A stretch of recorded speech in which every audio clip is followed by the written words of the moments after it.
Okay. Okay. All All right. right, so Go ahead, Tanya. I was going to say, I know we have 3 of the 4 board members here, so I think we are good to move forward. I want to open it up for any comments that we have for any modifications or changes to the proposed documents that were sent out.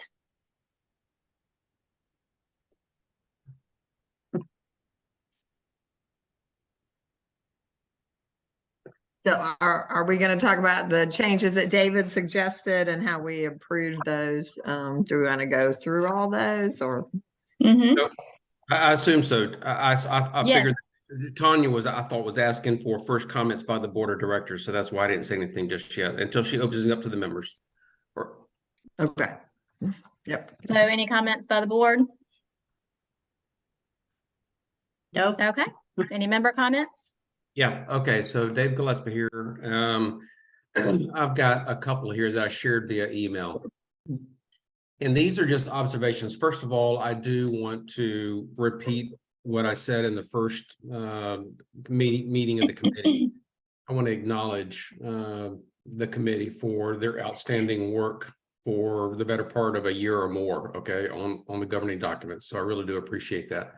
And I hope that in that meeting and in my emails subsequent to that, that people understand that I'm in no way second guessing what has been done or the language that's been done. I'm just trying to represent the process. And again, I just want to reiterate, since we're recording this meeting, that I have recently, within the last year and a half, served as the president of a very large condominium association. I recognize this is a homeowners association, but when it comes to the process for amending governing documents of either a homeowner association or a condo association, procedures are very, very, very similar, okay, unless something provides otherwise, as in the bylaws or governing documents of that. Very, very similar, dare I say identical, okay, in terms of notice, in terms of what needs to happen. And so I have been down this path literally recently for an association representing 800 members, and it was very cumbersome. A lot of conversation I had with a highly qualified attorney in Florida condominium and homeowner association law and procedures and process, and he was emphatic that we follow process and procedure exactly as we need to, so that at such time governing documents are filed, then the association feels like it is on very solid ground in terms of what has been filed. We don't want any member defined as an owner of our association to in any way come back and say they did not have a voice, a proper procedural voice at any time throughout this entire process. That's why I was pretty emphatic, early on when the initial set of draft governing documents came out, and it was suggested that we all convene at a house at a location to then sign the documents, that we really needed to follow a particular process to allow owners and members the opportunity to comment in properly noticed meetings. Okay, David, can we move ahead? Do you have a particular area that you want us to readdress tonight and look at from the proposed documents?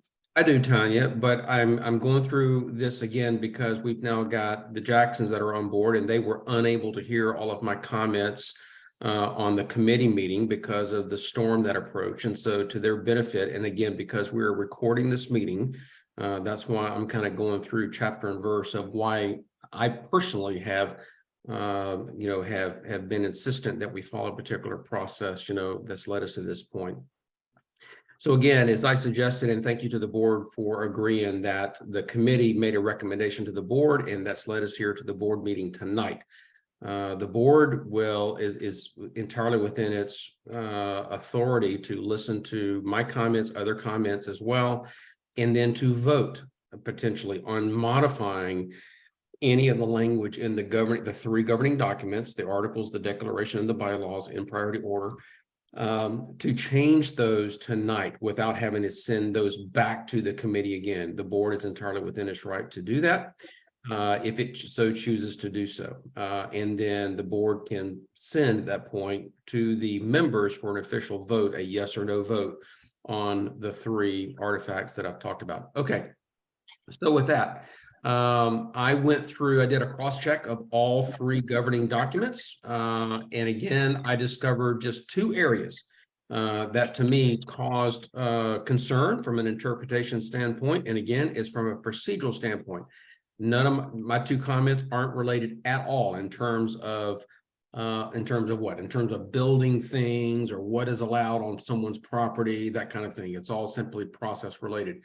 So with that in mind, I'll just start at the top with the 2 things, beginning with the first one that I emailed the board of directors as well as the committee members who did the governing documents.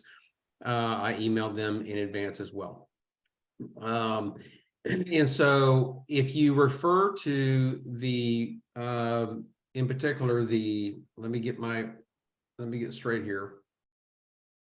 If you refer to the bylaws, and again, I just want to, for the purpose of what I'm about to say here, especially the second piece, we just always need to remember that in terms of priority, the 3 governing documents, articles always take precedence over declaration and bylaws. Declarations take precedence over bylaws. So bylaws is 3rd in line when it comes to specific language that may conflict. Okay. All right, so in the bylaws, and I'm referring to page 3, section 4, specifically, section 4 reads quorum requirements and procedures for members and board of directors. That's what the section is referring to. And then it says the presence at the meeting of, quote, 1/3 of members entitled to cast a vote or by proxy shall constitute a quorum for most actions. Then immediately following that sentence, it says see exceptions below. The key to what I just said is the exceptions below the paragraph is saying that in essence, there is an exception to the quorum requirement when convening a meeting, right? It then goes on in section 4, subparagraph A. Then in my opinion, it starts to mix apples and oranges. It says an affirmative vote by 2/3 of the members voted at a duly called meeting. A duly called meeting is a properly noticed meeting with a proper quorum. And then it has in parentheses, if you're looking at that now by chance, 20 votes. That is the apples and oranges piece of this equation. So what that can infer is that the clearly in my opinion is that since this under section 4 is about quorum requirements, it could suggest that you need 2/3 of the members attending a called meeting produces the quorum, and then you follow the votes after that. So my suggestion on all that was the following. I suggested in my email that you could either tease out all of that, okay? You could tease out all of that and make it a separate section to make it separate from quorum requirements versus voting requirements to pass a measure. That was one suggestion. And then I presented an alternative. My alternative was to say, leave the section as is, but change the following sentence to read, an affirmative vote by a minimum of 2/3 of the membership body, 20 votes, is required to approve the following action. And that would make it clear. And by the way, I'm making the assumption that on section 4, subparagraph A, subparagraph 1 through 6, that the intent of the committee was to require 2/3 of the membership, which is truly 20 owners of the 30 owners in the association. I'm assuming that is the intent of that committee, was that it takes 20 owners of 30 owners to approve any of those 6 things. If my interpretation of intent is correct, then that's why I'm suggesting the alternative language, which I presented in the email to the board and to the committee, to say an affirmative vote by a minimum of 2/3 of the membership body, 20 votes, is required to approve the following actions. And those following actions are those 6 things. So I'll stop there and see if anyone, excuse me, has any questions, thoughts, comments.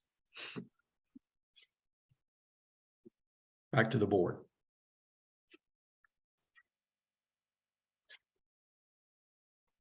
I don't have any issue with changing that statement to read, you know, by the minimum of the 2/3, as you had wrote that, and then keep the 20 members or the 20 votes in there as well. Yeah. Anybody else have comments on that? Yes, I was in agreement with that. Yeah. And I'm offering Tanya and Lynn and Carla and Susan when she joins. Once you guys, if you guys decide to vote to approve this as a board after any other member comments here on what I've talked about, to change that sentence as I've suggested, then once again, I'm extending my offer to Lynn, since you're the secretary, if you're the one that's going to actually be making modifications to the actual artifacts before they go to the members for a vote of approval and consideration, please, please, please, I'm happy to get on the phone with you or whatever, and let's compare notes on the exact language of what I've emailed you, make sure that my intent has been well understood. So I'm just making myself available for that. Then you do all that, just modifications to the, correct? Say that again? I think Benjamin has been doing all those modifications too. Right, Ben? That's correct. Yeah, I do those. And Mr. Gillespie, if you want, if the language in the email that you sent is the language that you intend the board to adopt, then I think we're good. I can easily incorporate that language into the section that you referenced, and we can move forward. Okay, so yeah, that's perfectly fine with me. And then Ben, to your expertise here, and to the boards too, please, please, please read what I've said, make the modification, but then read it again and make sure that I have not inadvertently, okay, misinterpreted something. Just make sure it, you know, please, please, please give me a second pair of eyes before you just lock, stock, copy, paste, you know, reread it and make sure that what I'm suggesting is in fact a good modification. I mean, you know, no one before this meeting, wife or otherwise, has had a chance to look at what I'm suggesting. Okay, so anyway. Well, I also appreciate the fact you found another inconsistency that needed to be fixed with regards to the quorum requirements. So you know, we're fine. We're fine. Okay. All right. Yeah. Any other comments by the board about that statement from Mr. Gillespie that he's suggesting? I think it sounds fine. Okay. Okay. So All right. we can vote to move. Go ahead, David.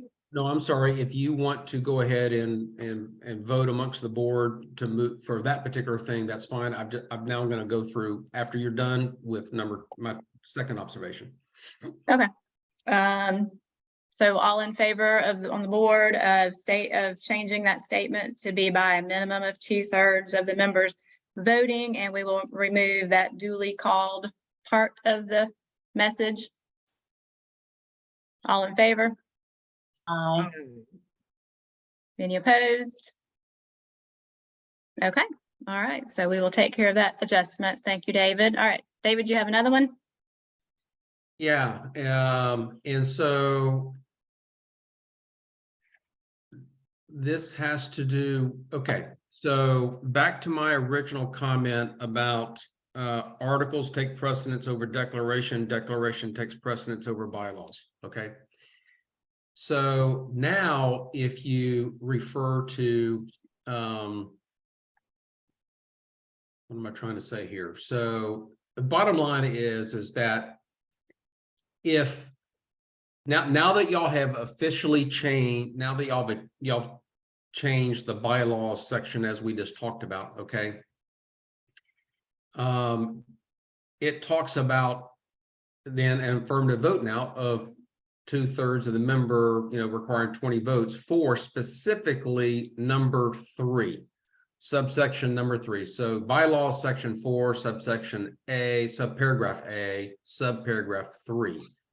Increasing an existing or future assessment in excess of 5% of the existing assessment. Okay, that's actually what's been in the most recent edition that's been emailed to the members. If you actually then go look at the, yes, ma'am. it possible for you to share your screen from what you're reading from, or I'm just more of a visual learner, or just tell me I can pull it up on my phone, the email, but I'll pull up the documents. Just give me a second. I'm sorry. Okay. Dan. I'll take care of that. Thank you. But Thank you. I am aware of where Mr. Gillespie's going with his statement. And I'll let him finish his statement, but I've seen it and I think the board has already agreed on that. Is that correct? Correct. Well, okay, I don't know if that's the- fine. I I don't- mean, I don't- I don't know if the board has agreed or not, but when they haven't agreed in this meeting about what I'm about to suggest, but anyway. So if yeah, you're- Benjamin, I don't know if you want to share your screen, Ben, but what I'm referring to, if you want to go to the bylaws, you're welcome to. Page 3 in the bylaws.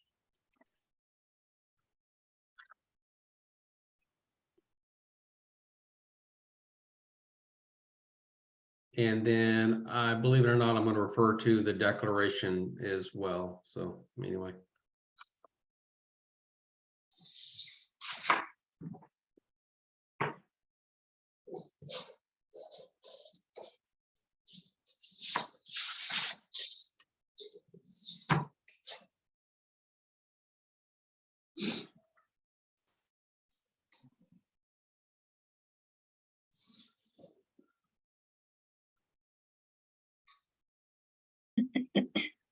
Ben, are you still trying to pull up your screen?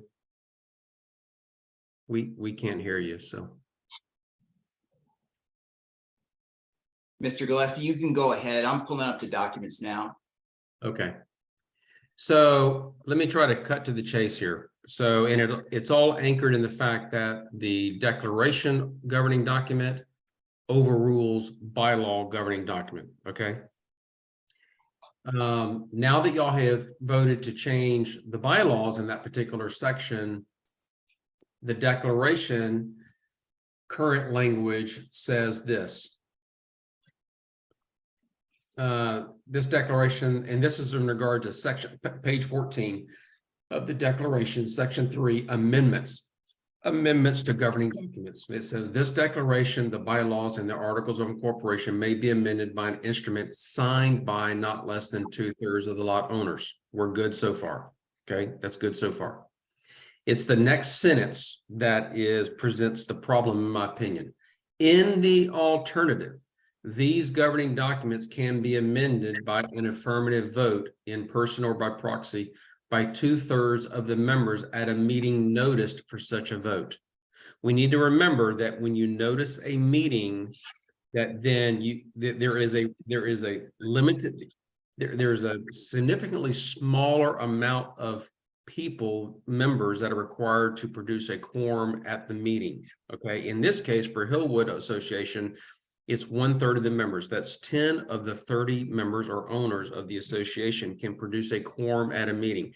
That is the first threshold you have to meet. Do you have a legal quorum at a meeting? Then there are a number of items throughout these governing documents that says that once you have a legal quorum at a meeting, it takes 2/3 of that quorum to vote to approve whatever action you're talking about. So in this case, you could have the minimum 10 people of 30 owners at a meeting. Ooh, we've got quorum. That's check mark number 1. And then say, okay, for this action we're voting on, it requires 2/3 members vote of the quorum. And that is 7 of 10. And that goes against in this case, language within the governing documents where it's intending to try to get 20 owners of 30 to vote to approve. So with that being said, I emailed out an easy fix to this, in my opinion, which is simply that, where do I say this? I'm sorry. I simply say, section 3. All right, hang on. What I'm reading did not translate over from the email. Stand by. Where am I at? My apologies, folks. Stand by 1. what I copied over did not copy the text. If you're, again, I'm referring to the declaration, page 14, section 3. If you all have that up, and Which document, sir? so if you can show the declaration, page 14, section 3 amendment, I'm about to recommend a change to that section 3 that will clarify then what I'm trying to say. So my apologies. Stand by. I have 2 bylaws. Jeez. Yeah, the declaration is what I'm referring to. Okay. Okay, I have to. so let me know when you're there.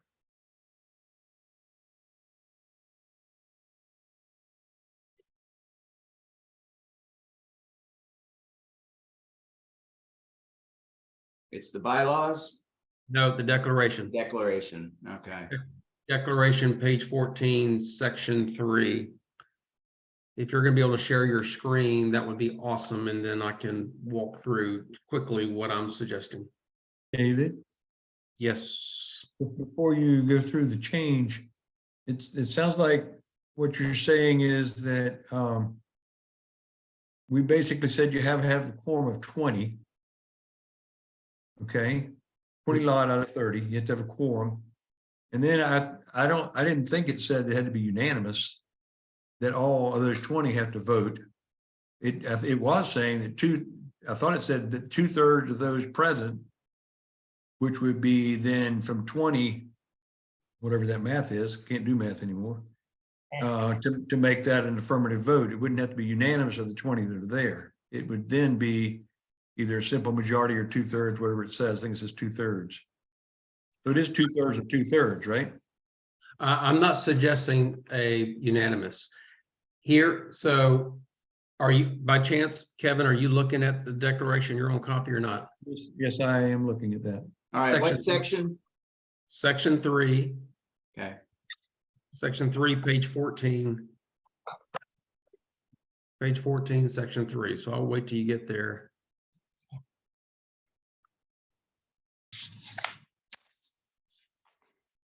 Get this out of the way.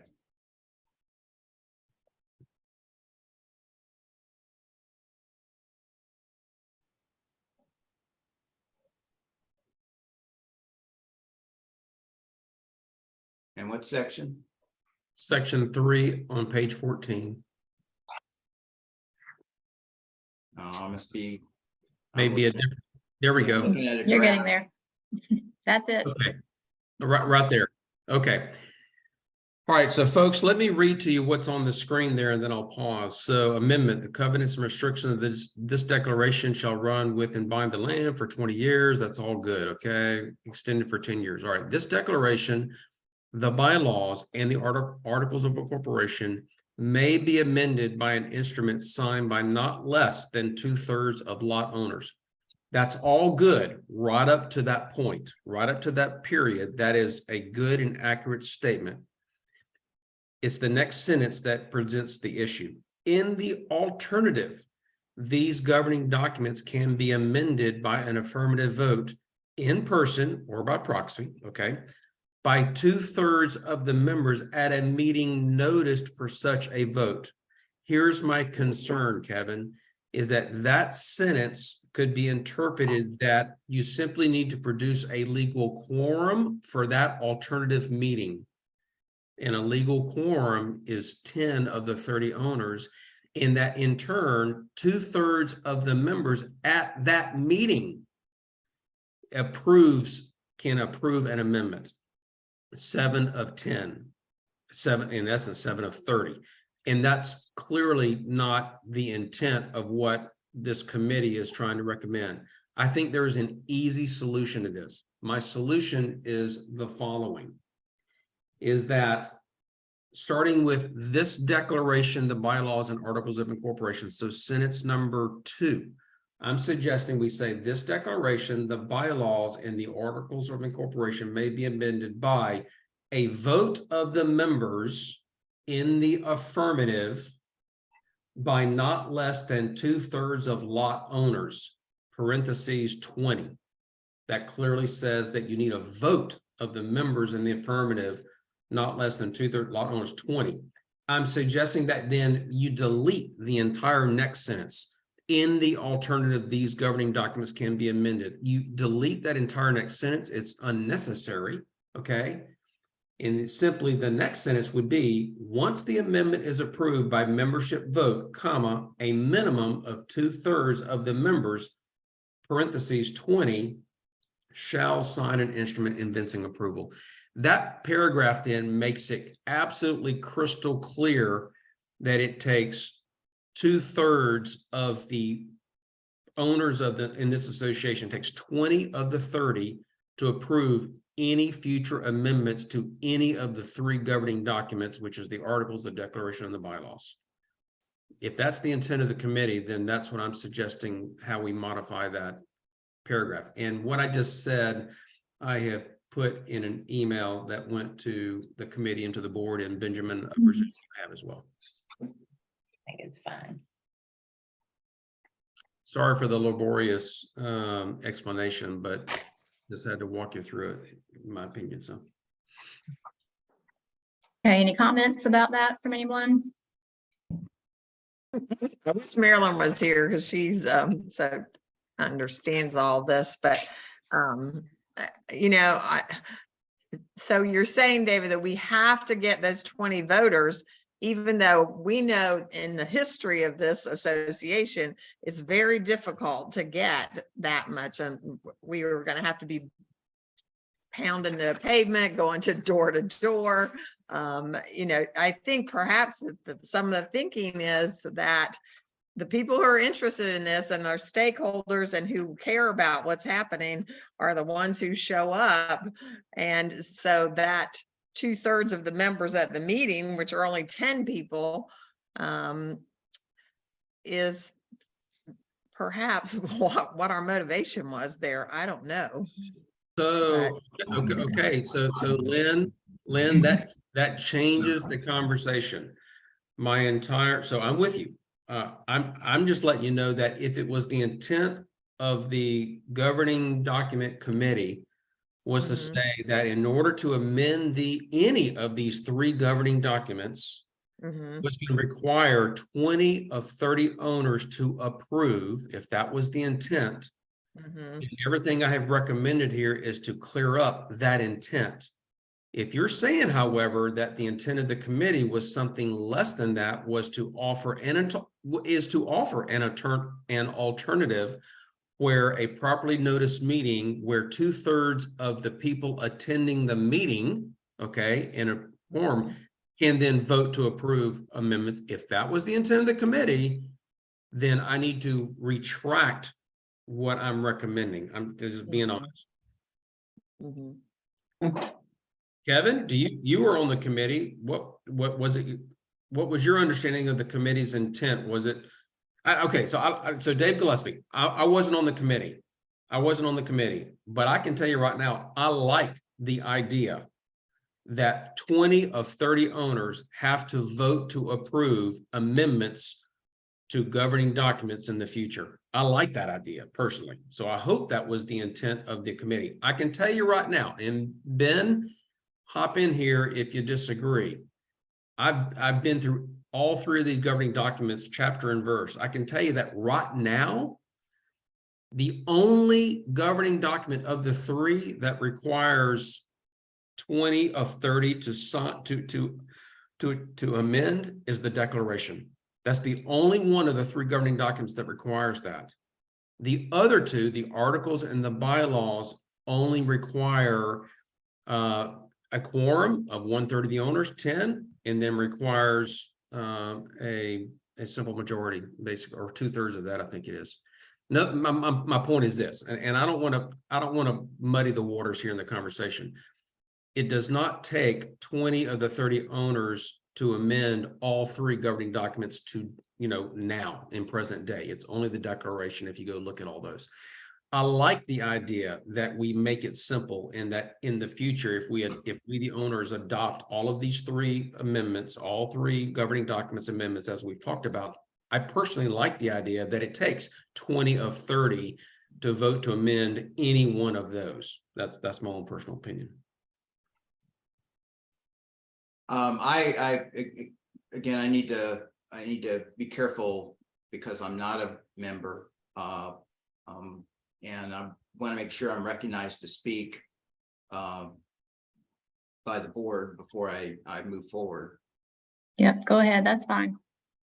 Thank you. I know that the discussions, because I've been in every meeting because I had to run the Zoom accounts, and I've enjoyed your work because all of you have done really hard and difficult work.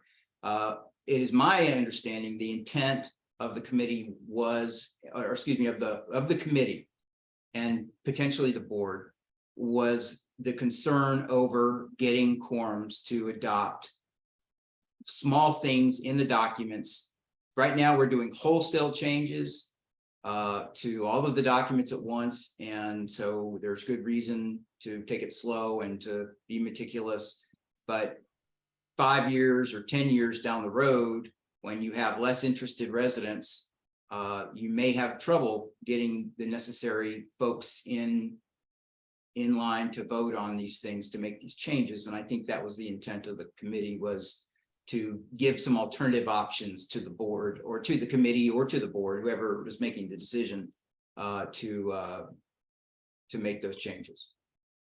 So There was certainly discussion about, when we have meetings, you have the same people that come to the meetings. And it's not the large majority of the neighborhood that shows up. And so I do recollect there was some discussion. There was no intent to exclude anybody by any means. It was just our concern about having enough people, like, Ben said, that were actually interested. Even these meetings we've been having now, we see the limited number of people who have been interested in assisting, when we're so grateful for the reviews that have been done by people. Absolutely. But there again, it was minimal. So all right. So Ben, thank you. And Tanya, thank you as well. So, all right then. So at the risk of opening up a quagmire, let me offer some additional thoughts here again. If that is in fact the intent, then I direct your attention back to the paragraph that's on the screen. And let me walk you through a very realistic use case. In the alternative, these governing documents can be amended by an affirmative vote in person by 2/3 of the members at a meeting notice for such a vote. Okay, so what we've just said, what we've just established is that we've got 30 members in the association. In order to produce a legal quorum, it only takes 1/3 basically of the owners to produce a quorum. That's 10. So imagine 10 people showing up to a properly noticed meeting. What that sentence says is 2/3 of those people at the meeting can say, yes, we vote for that small change in the amendment of pick a governing document. Okay, you with me so far? That means 7. So now you need 7 of 10 people at a meeting. Okay, go with me here. The next sentence then produces the problem. Once this amendment is approved, by membership vote, 2/3 of the members shall sign an instrument. So here you have 7 of the 30 members have said, we vote to approve that. And then you're going to try to force another 13 members who were not at the meeting, or 3 who voted no, to sign an instrument evincing approval. You see my point? We have a direct conflict. In my opinion, and this is where I'm out of my element. And Ben, this is where I kind of defer to you, and of course your mother as well. This idea of a joinder where people actually have to sign. I can tell you right now that, again, in that large 800-person condo association that I led, there is no joinder, and for obvious reasons. You would never get 800 or a lot of those people to sign. That, in essence, you set the parameters for how many members at a quorum vote to approve an amendment to a governing document. And once that's done, it's done. And you file that, and now all members in the association have to abide by that, period, dot. Okay. So I'm not sure what to say here, other than I think we're handcuffing ourselves. If it is the intent of the committee, and I understand, if the committee is recognizing it's hard to get 20 of 30 owners to show up at a meeting and to actually vote for governing documents, and you want to give yourself an out, the alternative out, as you've got here in a sentence, okay, fine. Well, then I think what I would be recommending is that you remove the requirement for 20 of the 30 members to sign an artifact saying we approve that. That in other words, what needs to carry the day is the vote itself. You know, if the governing documents say we need 1/3 of the owners to produce a quorum, and of that 2/3 have got to approve yes to vote for an amendment. That's 7 of 10 in the worst case scenario. Then boom, those 7 people who voted yes, they carry the day for the entire 30, and the entire 30 have got to live by that decision. Ben, what I'd like to bring your voice back into this because of your expertise. Is what I'm saying making sense, or am I completely off my rocker here? No, of course you're making perfect sense. I think the concern is, and first of all, let me clarify, I'm no expert. I have a law degree, but I don't do property law, and I'm not a member of the bar, and I don't do trial work. But I know how contracts work, and what this is saying essentially, and I think this was the intent of the committee, and again, I'm speaking on behalf of my mom here, to give everyone an option, an alternative option, a fallback, if you will, to get things done and changed, and then later present it to everyone to sign. Now, no one's being forced to sign anything. So I'm not arguing with you, Mr. Gillespie. I'm just picking your choice of words there.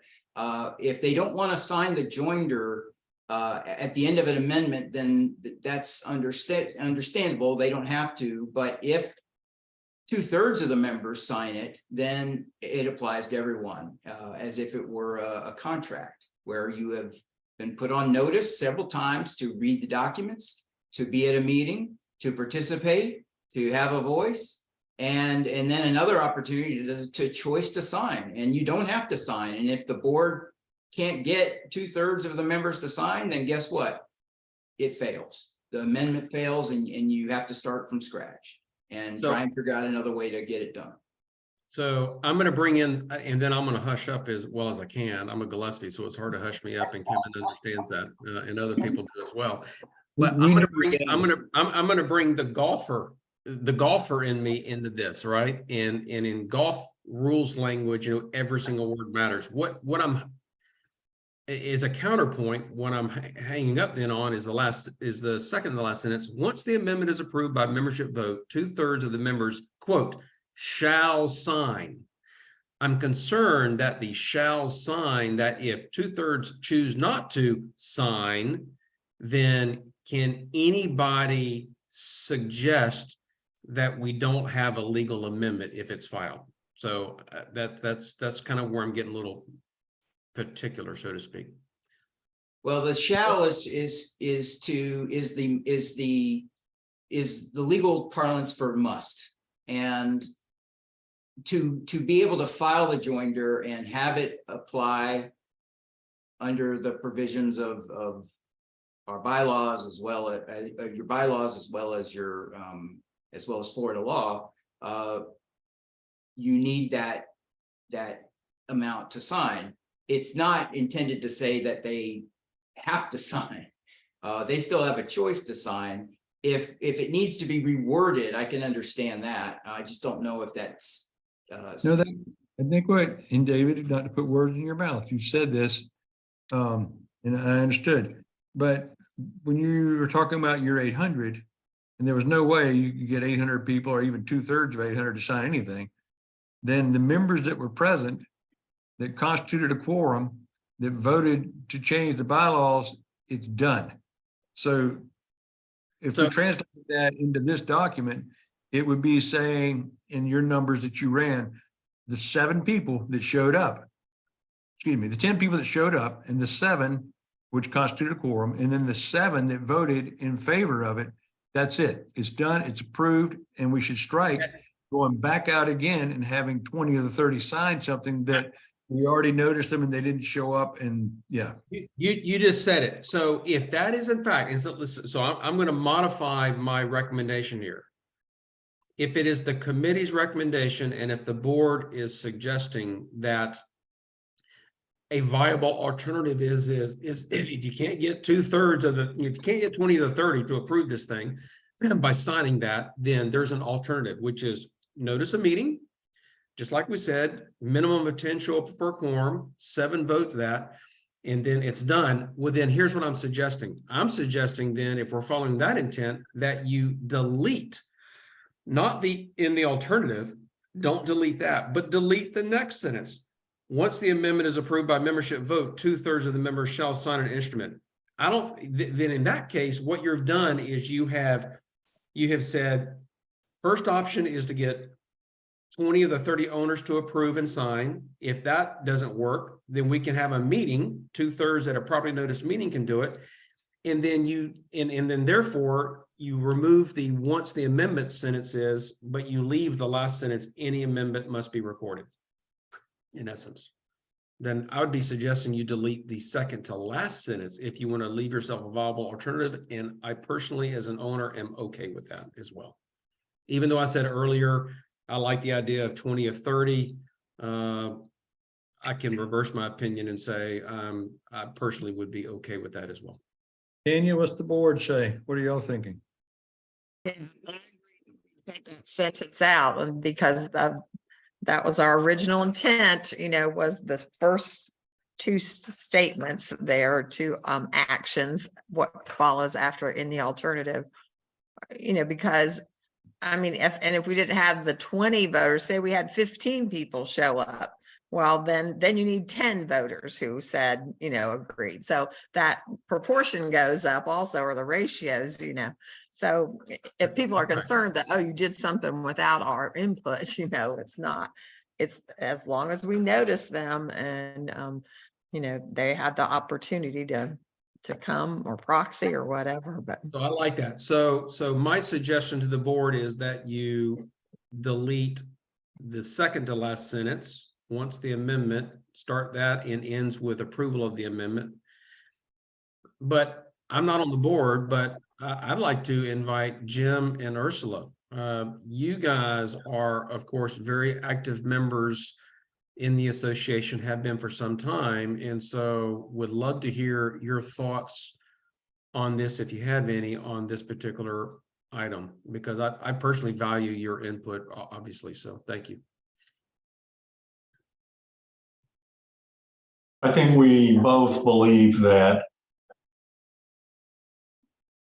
the association is run by too small a group of people, and that they will likely use this power to do things for their particular point of view and not for the association. So we would be against anything other than sticking with 2/3 of the lot owners agreeing to an amendment.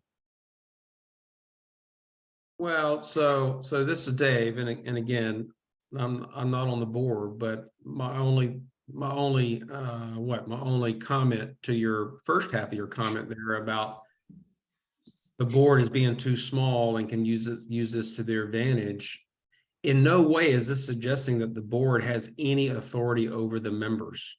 It is, at the end of the day, this paragraph still says 30 members, you're welcome to show up and vote. Again, because the board is not approving it. Okay, if all of this passes, as we've suggested, by the members in a vote, which will come out, let's speed ahead 30 days and say this is now our new governing document language minus what's highlighted there. The board has no authority to amend any governing documents. It's still completely up to the members.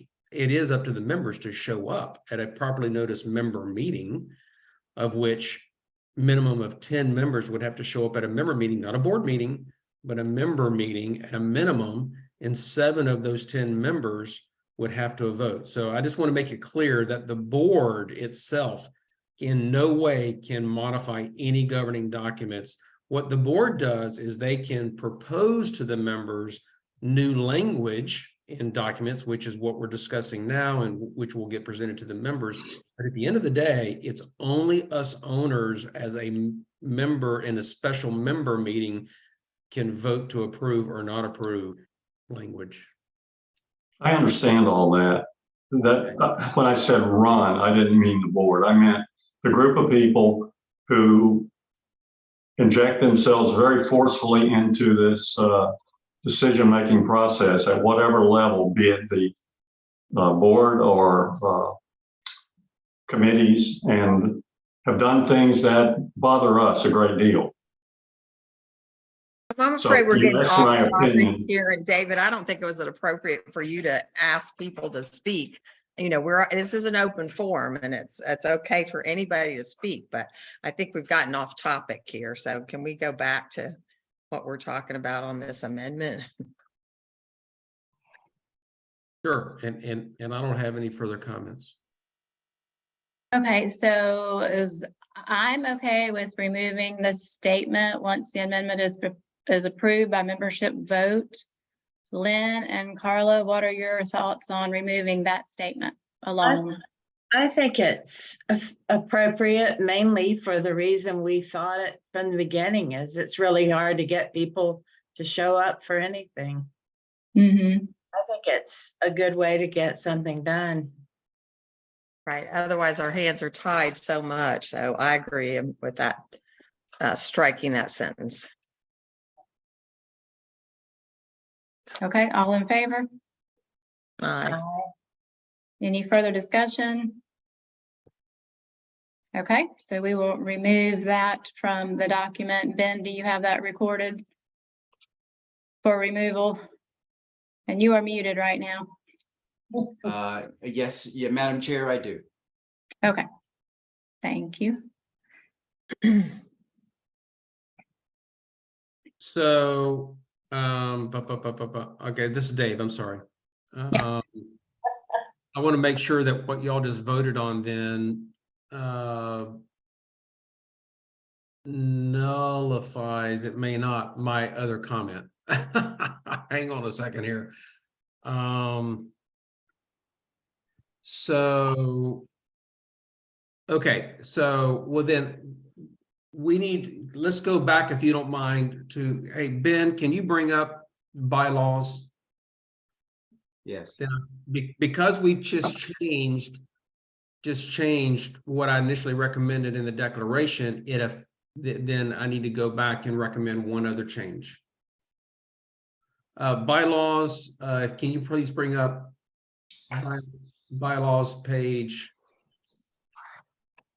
3, section 4 again?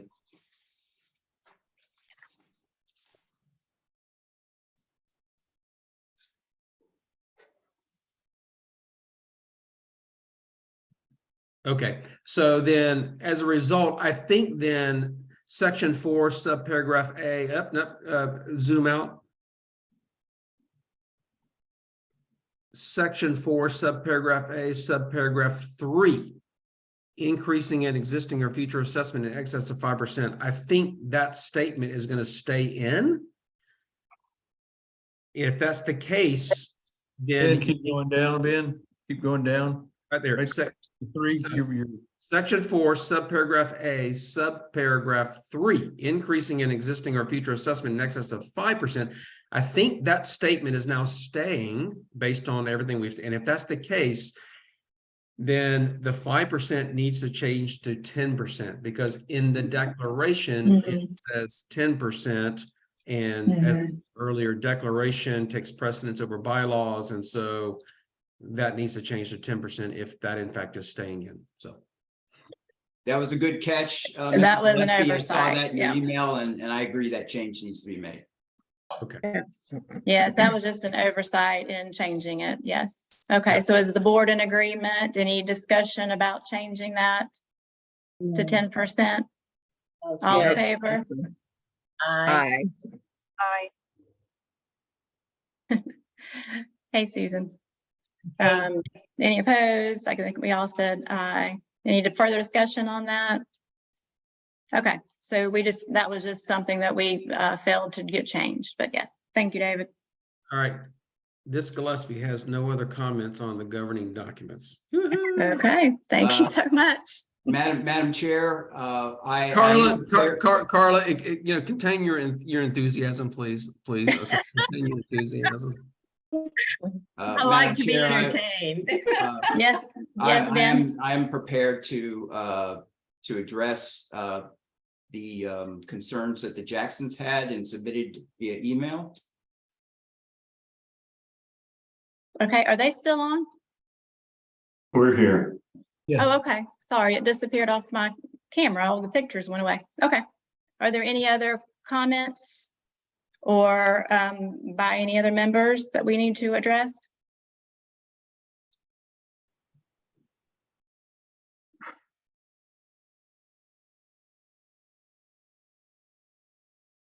At present. Okay, so David, you can help guide me in proper procedure if you wouldn't mind. I know we have passed your we've voted on the ideas that were raised and the suggestions and modifications. Yeah, I can. I'm sorry. Did Benjamin or want to say anything about the Jackson? I'm sorry. I'm not on the board, but I thought there was something open about questions about the Jackson's comments. Yeah, Madam Chair, I am prepared to address the concerns the Jacksons submitted via email. Okay. And I'm again speaking on behalf of my mother, Marilyn Morris, who is a resident of Hillwood and also an attorney who reviewed their email concerns. There were she numbered them 1 through, I think it was 1 through 12. And with your permission, I would like to go over those and then have an interaction with the Jacksons if that's okay with you. Okay, that's fine. Mr. Jackson, my name is Benjamin Morris. I'm Marilyn Morris's son. I worked with her for 8 years in her law firm, and I currently work with the Florida Bar. I also teach legal studies at TCC.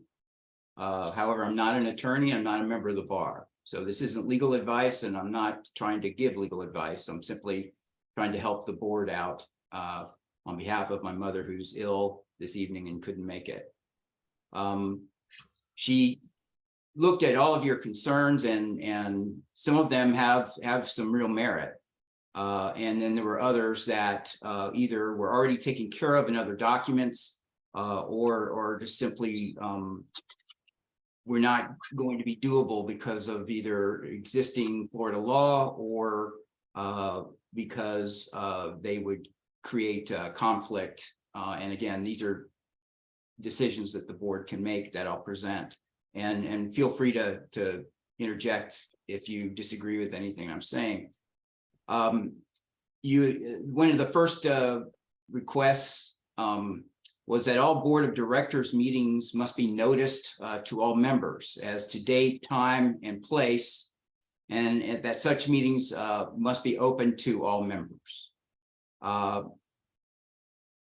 And the response to that is that the documents currently have those measures in the bylaws, in Articles 3, 6, and 11. There may be some small wording changes, however, that may be needed to clarify the application of the notice requirements. And we had that discussion at our last meeting that these were issues also that Mr. Gillespie raised as far as notice goes. And so we appreciate you bringing those up. And I think some minor changes to the wording on notice requirements can be made in those documents. And we'll pull those up when the board feels it's necessary to take a look at that. But I did want to go on to the other proposals that you had addressed. You had proposed deleting from the bylaws the provisions in Article 4, Section 5 regarding action taken without a meeting.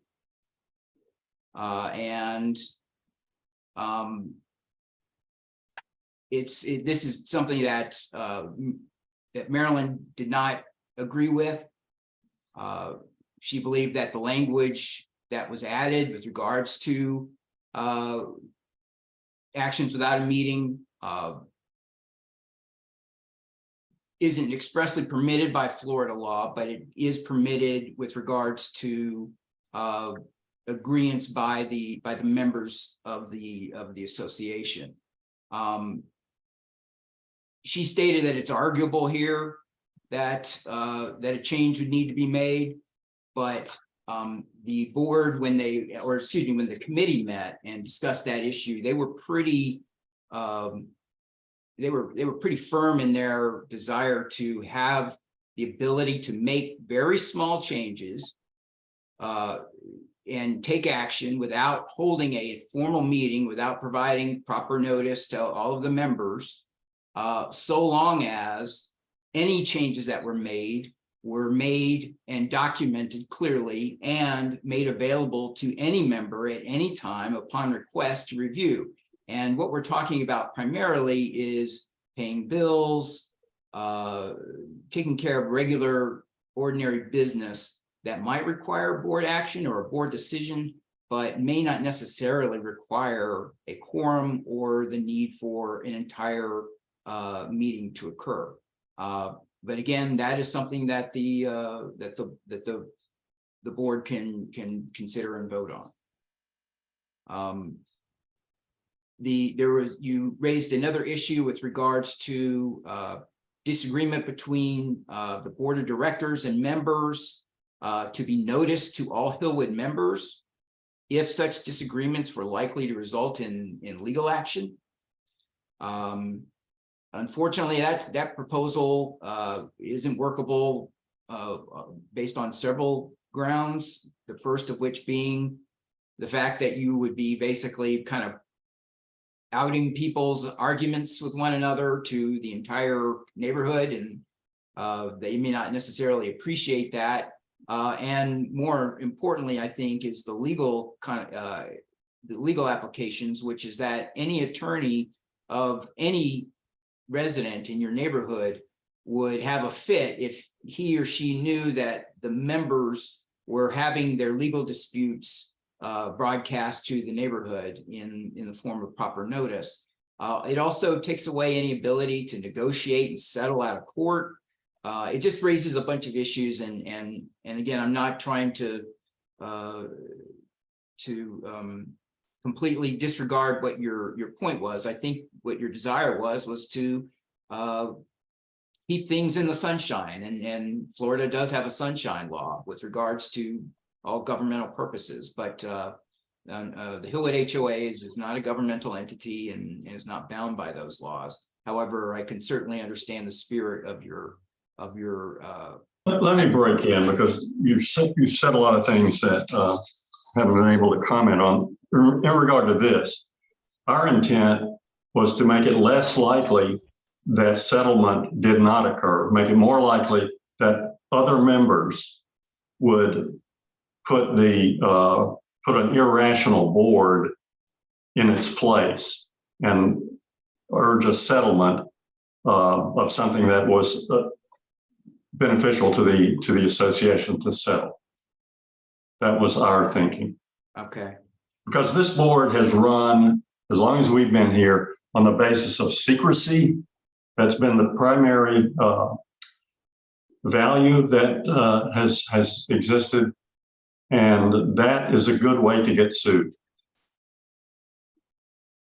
So, okay, so this is David. I've got a question as a member. Two things, Benjamin, and I'm very familiar with, again, condo association law because of what I said earlier, Florida Statute 718. And in condo law, there's two distinct reasons when a board can have a closed meeting and exclude members for very legitimate reasons. That's to discuss personnel issues and legal action against the association. Is that the same with homeowner association, Florida Statute 720, as far as you know? I would need to look that up. I don't want to take a guess and be wrong, especially given the situation. So I can research that and get an answer for you on that. I can understand, Mr. Jackson, where you're coming from with regards to your concerns about homeowner association boards in general, acting, you know, like an authoritarian regime and taking action without proper notice. What we're in the process of doing, sir, is we're trying to negate those issues with these new documents, and we have added language to provide notice of meetings. The only issues that would allow the board to act without proper notice to the members would be the day-to-day operations of the homeowners association, not to make any decisions that would affect the rights of members or the monetary interests or property interests of members. And the reason I say that is because I researched the case law on this to make sure that our new documents were correct.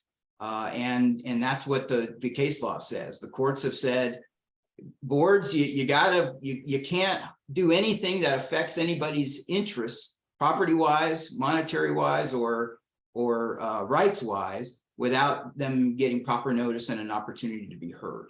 And I think that's what the new documents do. But it sounds to me like you still disagree with that. Well, I wonder if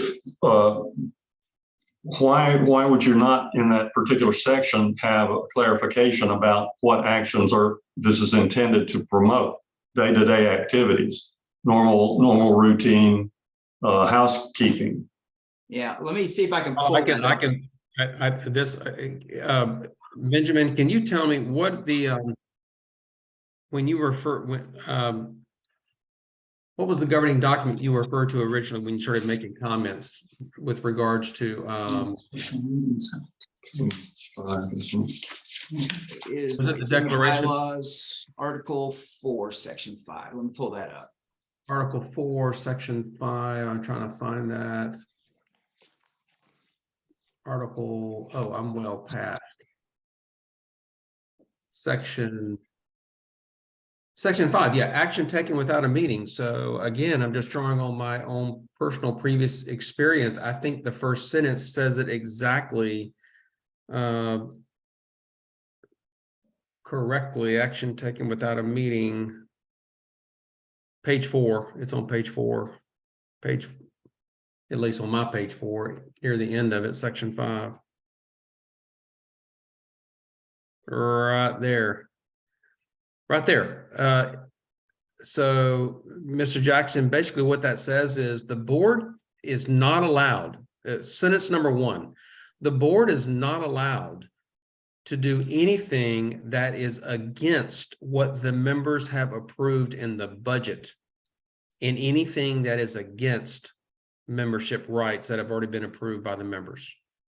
So that in essence gives the board the authority to say, as long as they're operating within the confines of what us members, you included, approved by vote of the annual budget, whatever's in that budget. Now, if something's not in that budget, then the board can't act independently on something that's not already in the member approved budget. But if it's in the member approved budget, and if it's in these governing documents, then the board is within its right to make day-to-day operational decisions. Maybe I'm misunderstanding. That's fine. That's black and white in regard to the budget. It's the next part that's gray or even opaque, except matters that will impact membership rights.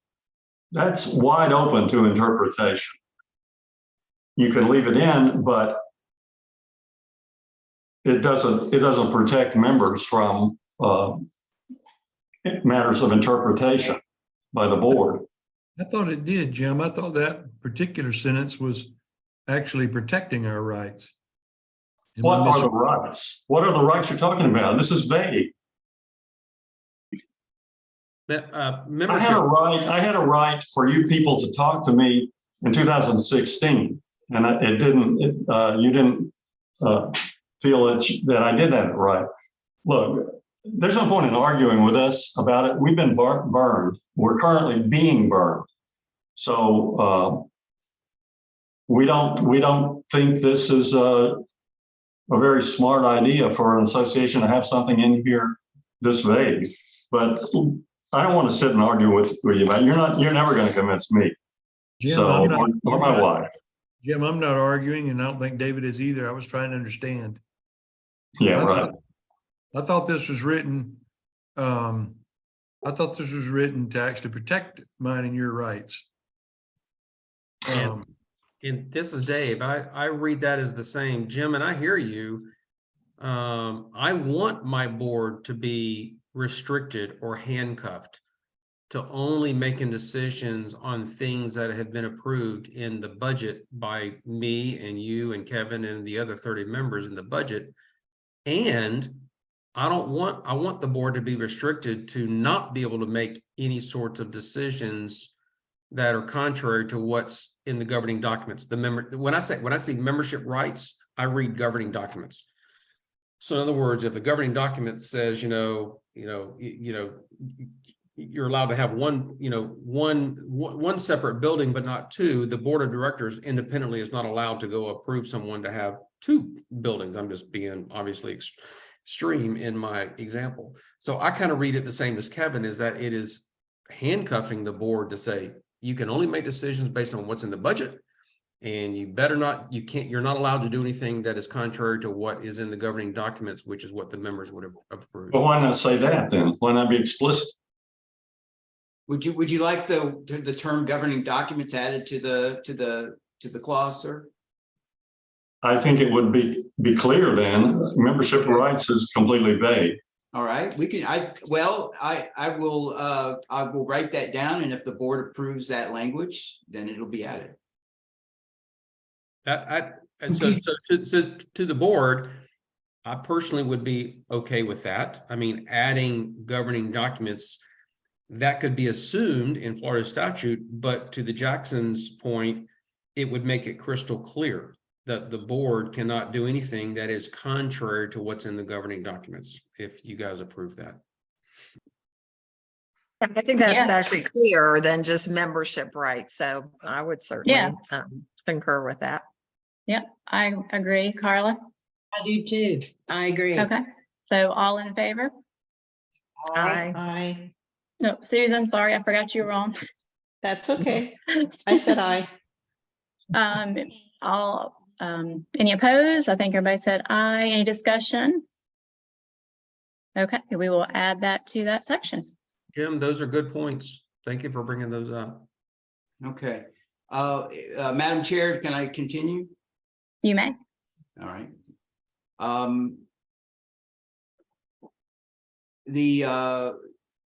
There was a request to add a term that restricts board members from quote, casually or socially, end quote, discussing association topics / issues without, I guess, without holding a meeting. Maryland's analysis was that this was not possible it was basically an impossibility to enforce, and also violates the First Amendment and freedom of speech, as well as the ability for neighbors to communicate with one another about things that are going on with the HOA. So she did not think that would be a good addition, a good thing to do with regards. Let me give my response. Sir. Yeah, go ahead. The idea was given to us by an attorney that we spoke with, and they said that in their homeowners association that there was, I don't know if it was written down, I don't know if it's part of the documents, but that the tradition was to avoid all such conversations. In other words, it set a tone of professionalism and not cronyism. And that's the point. So if this is Dave. I'm going to admit up front, my comment that I'm about to make is strictly anchored in Florida Statute 718, which is condominium association law, and may not be applicable to 720 homeowner association law. In 718, a board is strictly forbidden, a quorum of the board. And I was the president of a 9-member board. So we could not have 5 of the 9 members meet informally at any given time, offsite anywhere, because it would have given the illusion that we could be discussing board business. So condo law, I'm with Jim and Ursula Jackson here, and that we as a board always made very specific. We took great efforts to, now you can, now as a by the way, and I know this is the case in homeowners as well, a board of directors can trade every opinion they want to amongst themselves via email. Via email, they're completely entitled to do that via email.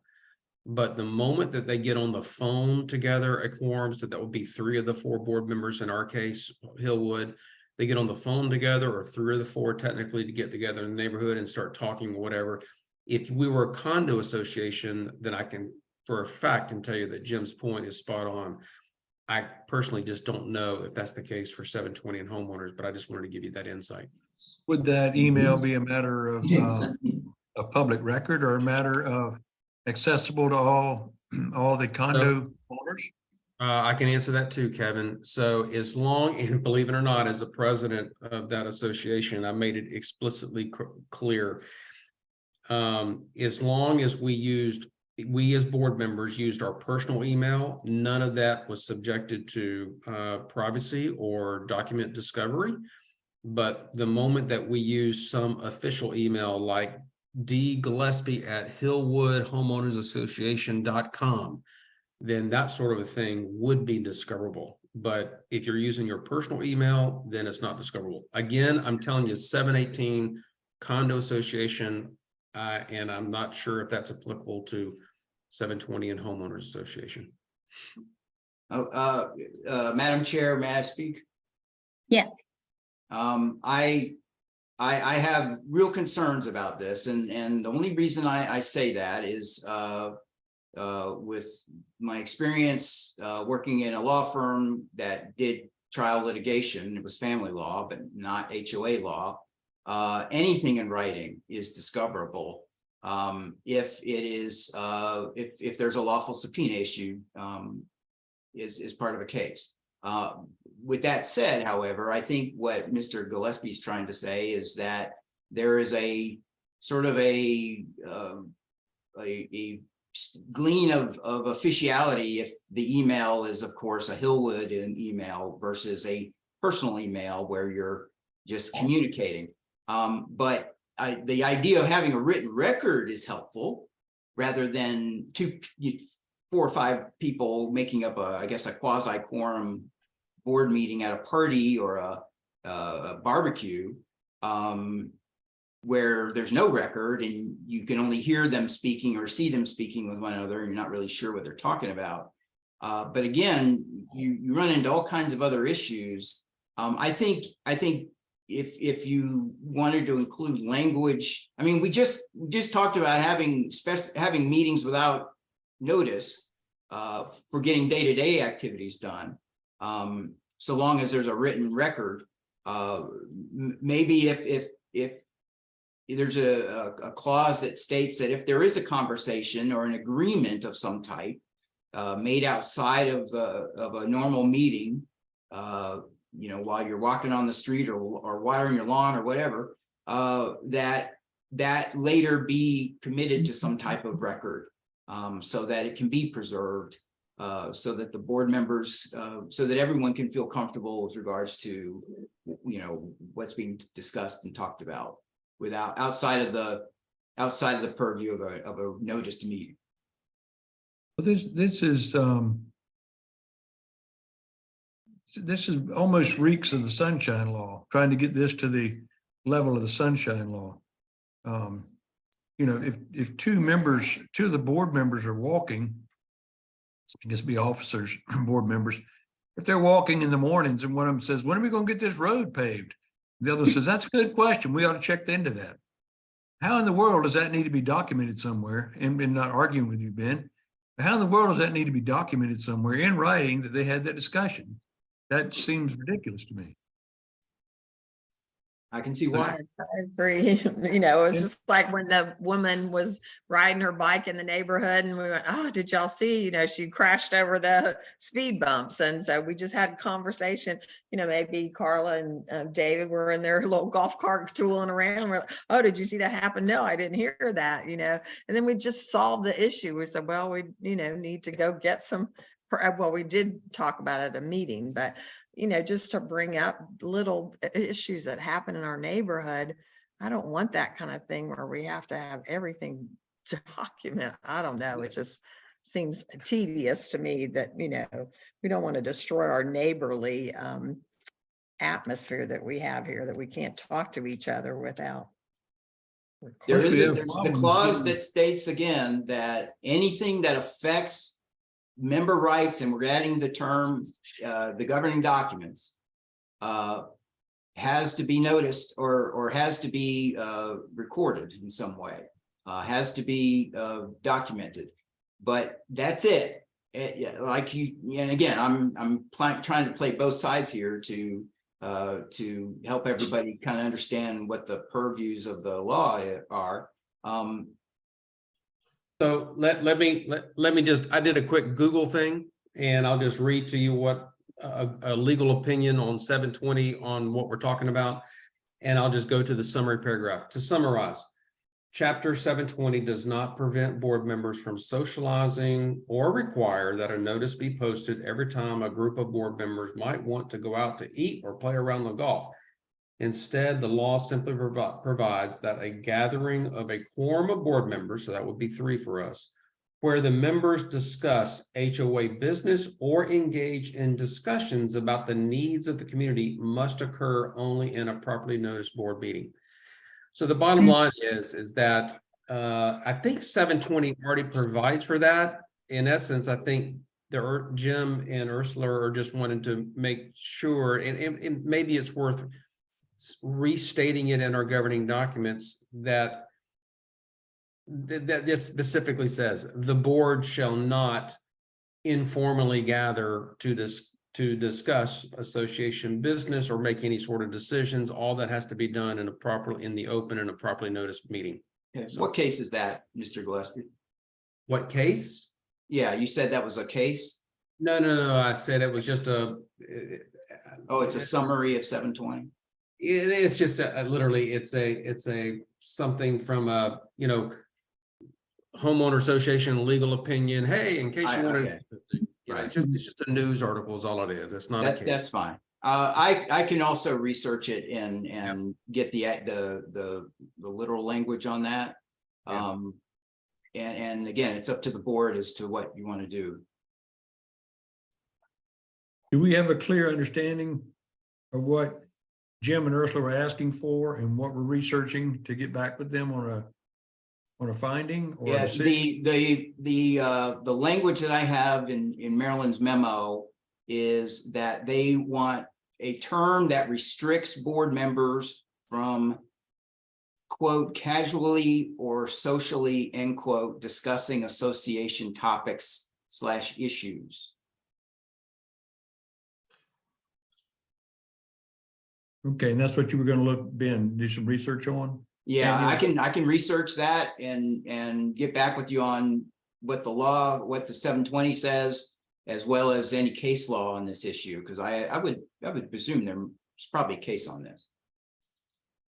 And Tanya, that's 3 members making a suggestion. No one from the board said a word, so I think y'all need Oh, to. I'm just listening. I guess I'm thinking about the practicality of, you know, if we talk about, we don't have many discussions, so that's the good thing. So You know, we haven't had a powwow about much of anything, but when little things, I'm just trying to even think of an example of some little something that's come up, but then I'm thinking we would have to notice the neighbors for 7 days, right? Before we could actually make a decision on something. If it popped up, we would have to wait until we actually had a, For 48 hours. It's 48 hours unless it is deemed, quote, an emergency. And there are stipulations about emergency. I thought it was 48 hours if you posted something, like you'd have to post something that there was going to be a meeting. Well, that is true. Other than that, it's a 7-day notice. I don't understand what you mean by the 7-day notice. I'm familiar with the 48 hours that you have to, the minimum amount of time for a properly noticed board of directors meeting is 48 hours, unless it falls under emergency circumstances, and then you can convene a board meeting immediately because, you know, the shies is hitting the fan. Are you quoting our documents or are you quoting law? I'm David. reporting Florida statute 720. He's quoting 720. The 48-hour provision, to my recollection, is you have to post it in a conspicuous space in the neighborhood, and we don't have that. It doesn't have an exception for email, and so we were going to play it safe and go with the 7-day rule, and I think that's where. Okay, so Ben, thank you for that, and Tanya. I see what you're talking about, because I'm now looking at Florida statute 720 where it says that. You're both exactly right. Note, and I didn't realize that board meetings must be posted in a, quote, conspicuous place in the community 48 hours in advance. In the alternative, if notice is not posted conspicuously, I'm paraphrasing, notice of the board meeting must be mailed or delivered to each member at least 7 days before the meeting, except in an emergency. So I'm with you. That's I think the board's decision is this worth more time in research? And again, I'm volunteering my time from now on, and I'm only saying that to let you know that there's no more charges involved. Not tell me to do research. I'm certainly happy to do it. But does the board believe that this warrants more research? Or are you prepared to make a decision on this particular request? And the request again is to add a term that restricts the board members from, quote, casually or socially, end quote, discussing association topics / issues. This is Susan, and I do have a strong objection to the wording socially and casually discussing association business. Here's an example. We had a black bear in the neighborhood. That was a big deal to us. And several of us members, including board members, talked about it together and said, do you think we should send an email and let all the neighbors know? And the answer was, yes, we should do that. So we did conduct business, I suppose, casually and socially, for the good of the association, because we care about our members. I mean, we are acting in good faith. We genuinely are. You're not irrational, board. No, we're not. In my opinion. That was uncalled for. So I agree with Susan. I don't think it warrants it. It's too, we mentioned vague, the word vague, and I think this is just too vague. You can't troubleshoot everything that might occur in our neighborhood. I mean, if we start behaving out of line, then the members can remove us. If they're not happy with what we're doing, they can remove us. And honestly, all we're really doing is getting the bills paid and making sure the lights stay on. That's what we do. Nobody forbids me from being a member from emailing other people that are members of the association and saying, I disagree with what the board's doing. What do you guys think? I'm not on the board, but I can do that as a private member. I can say, I don't agree. What do you guys think? So I can actually lobby and talk to my neighbors and say, this is not right. And as Susan said, if somebody's out of line, we could remove them with a vote. I don't know how we call that meeting. That's a different story. But I don't So- sit back silently. If I see people doing something I don't agree with, I raise my hand and say something about it. So this is Dave. So to bring us back to home base here, I like the original comment. I like the original thought by the Jacksons, which was adding, and I think actually, I'm sorry, I think the board's already voted on this, to add language to suggest that the board can't do anything that's contrary to the governing documents. Have you already voted on that? Yes. Y'all voted on that, Yes. right? Okay. I'm comfortable with leaving it at that, because 720 already basically stipulates that the directors can't make any decisions outside of what is stipulated now in what we're looking at on screen with the addition of the governing documents. And I think you're on solid ground, so. Okay, or I think the board still needs to vote on this provision.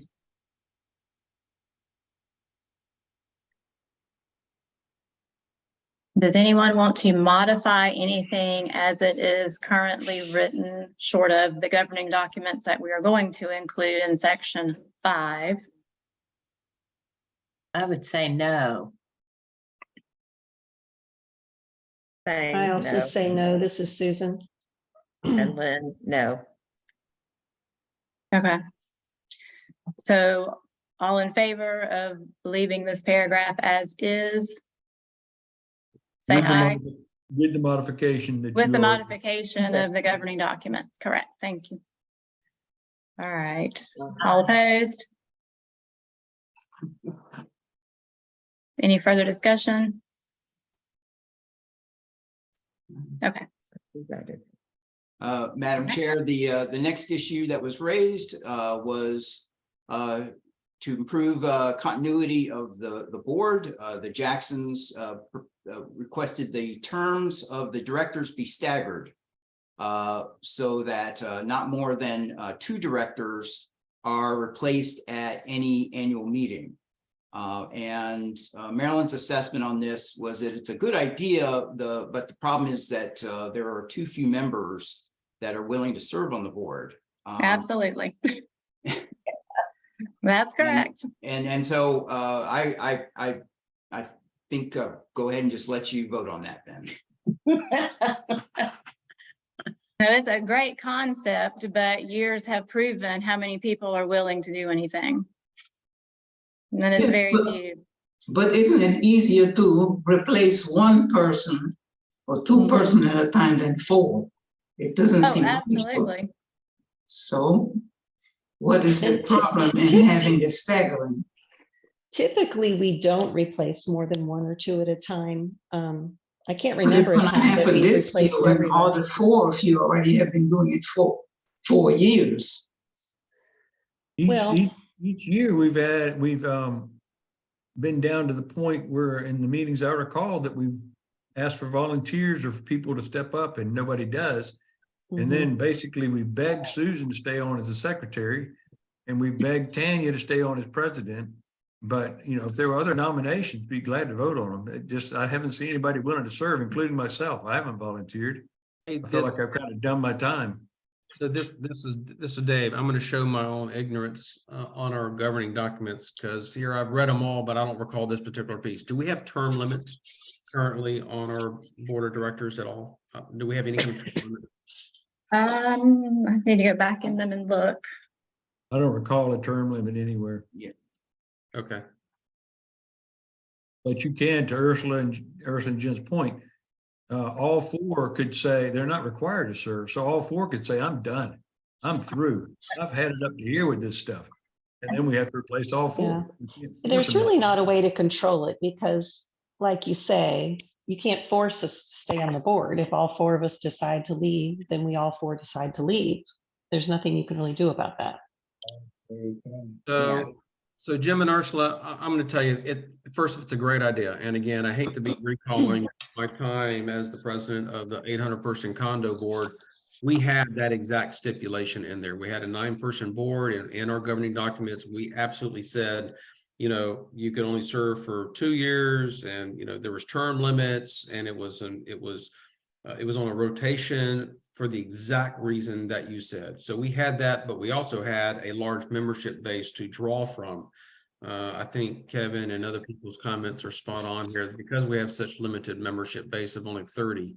And if we don't have term limits, then I think, ideally we could rotate in off years, so to speak. But I think at the moment, it's like, we're just thrilled if anybody will volunteer. I will say, David, that years ago, we did kind of rotate that way. You served for 3 years and then you were off. And we did stagger back 30 years ago, but we had younger members who were more willing to serve back then. Yeah. Well, And we how- certainly I- every year, offer up for anybody who, was willing to serve a role, every single year we bring that up. And I am. Yes, I am on the other witness to hand, this. if it is actually in our, governing documents, then it's like, well, we would have to find somebody to come, we'd have to beat the bushes and say, well, we don't have a treasurer, so we need to have somebody. But then there's also that issue of institutional knowledge too. We want to be careful not to, we always have to keep somebody on the board who knows what's going on, because otherwise you lose a lot of that. We that could knowledge. encourage people like we used to a long time ago. That we used to bring them in as like secretary, or then you'd move up to vice president, then you move up to president. So you kind of served a 3-year and then you rotate off. You'd have to, when you were soliciting or trying to get people to serve, you'd have to say, now we're asking you to do a 3-year term. Of course, we can't make you. You could sell your house, you could leave, you could be fed up with it. But to try to get to what you're all saying is that we need institutional knowledge. We don't need all 4 replaced at once, but we can't force anybody to serve and continue on either. Even if they gave the word, I'll try to serve. We've had that before where somebody was an officer and they moved. They didn't care. They're done with us. So, that happens. All I know is we had to assure Carla that if she'd take the vice president, we weren't going to make her president. Yeah. I don't remember voting on that, Carla. I didn't vote on that. That's right. And to Kevin's point, I think the crux here, and then I don't know, I think the board can move on, but or Ben can go on to the next thing. But I think the crux here is that even though we've got 4 official sitting board members, you've got a number of others, a number of other people in the community that if you were to call us and say, hey, need your thoughts, need your advice, can you assist here, ABC, whatever, we would stand up in a heartbeat and say, yes. We just can't quite give the formal officer commitment, but we absolutely will agree to, whatever, to help out when and where. And by the way, I'm in that camp, so. And we appreciate that, David. But you are few and far between of you that, will just step up and. Especially grunt work. We need that dirt removed from down at the intersection. Could somebody move that? I'll do that. Does the board need to vote on this issue? Right.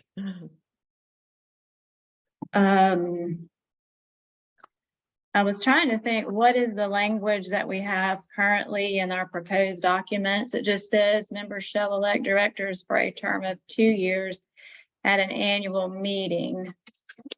So we were wanting to amend that by adding what, Miss Jackson, what were you recommending that we add to that? I think we don't have it in front of us. Mr. Morris would need to read it, but basically it says that there'll be an alternation of the replacements. Not alternate, staggering. Yeah, it would be a staggered, that the terms of the directors to be staggered so that not more than 2 directors are replaced at any annual meeting. And again, Marilyn agreed. I think everybody agrees. This is a great idea. It's just, I don't know if it's, it falls into the into the territory of legal impossibility. I was gonna say, I mean, I personally think that if you all were gonna make some sort of a modification change, at best, you need to say, if possible, comma, Mhm. a staggered blah, blah, blah, blah, blah. But you can't paint us into a corner where it's required to stagger because we just don't have enough of a membership base to draw from. I would be okay with that statement. Again, just based I don't on my think knowledge that's, of, I don't think that's appropriate language for bylaws to say, if possible, do possible. something. You're supposed to be directing what we will or will not do. And I think we just can't put it in there because we won't be able to do it. I mean, we'd like to do it, but I don't think it's possible. Yeah. Okay, so board, any can't other can't discussion on disagree that? with I'm sorry, somebody was talking. Who was? That was Dave, sorry. I can't disagree with, there we go. I can't disagree with anything Susan just said. I mean, that's, she's right. Mhm. Right, okay, so is there, so from the board's perspective, is there anything that we want to change about this statement? Or do we want to leave it as is? So to vote to leave it as is, say aye. Aye. Any discussion? All opposed? Okay. Yeah, Okay, and the as next- best we can, we will certainly be staggering, but I think whoever said painting us in a corner, I think's correct, that would be, we would just be in non-compliance from that standpoint. Okay, Ben, did you have something else? No, ma'am, I was just gonna move on to the next issue. Okay, The next issue, there was a request that the same notice provisions, date, time, and place, but this time for special meetings, and a term permitting members' attendance, as is asserted in paragraph 1 above. It's the same time, place, and matter notice. Let me see what she said here. Yeah, we can add clarification notice on that or clarification language with regards to notice. Again, that's something I can propose once we have a chance to draft that clarification language. But let me move on to some of the other ones that I think will require more discussion. The Jacksons wanted to codify in the amended governing documents the informal agreement that Hillwood reached with them on the holding pond mowing schedule. And apparently there was some research done on this already with regards to the holding pond. And the problem is that Maryland did not believe that that the board could modify the governing documents as it pertained to one member of the association as opposed to all of the members. These are holistic documents that cover all of the members, and to change a term to benefit one member's property would not be something that Maryland thought was permissible under the statutes.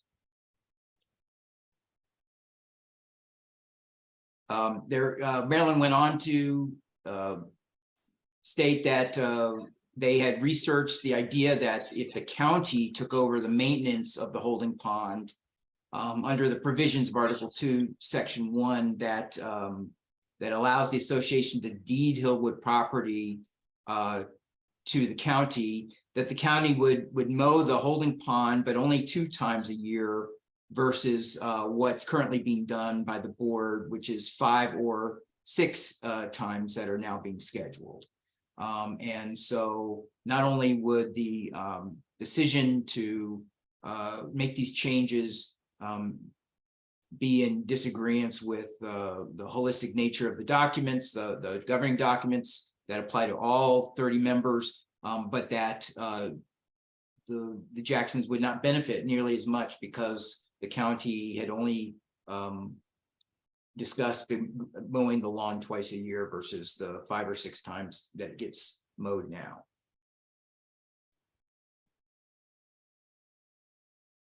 I have no response.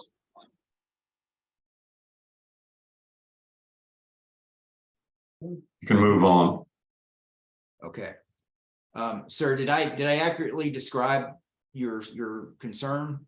No, not at all. It has nothing to do with the holding pond. It has to do with the berm of the holding pond that's closest to us and to the commons area. There are 2 parts to the parcel that Hillwood owns.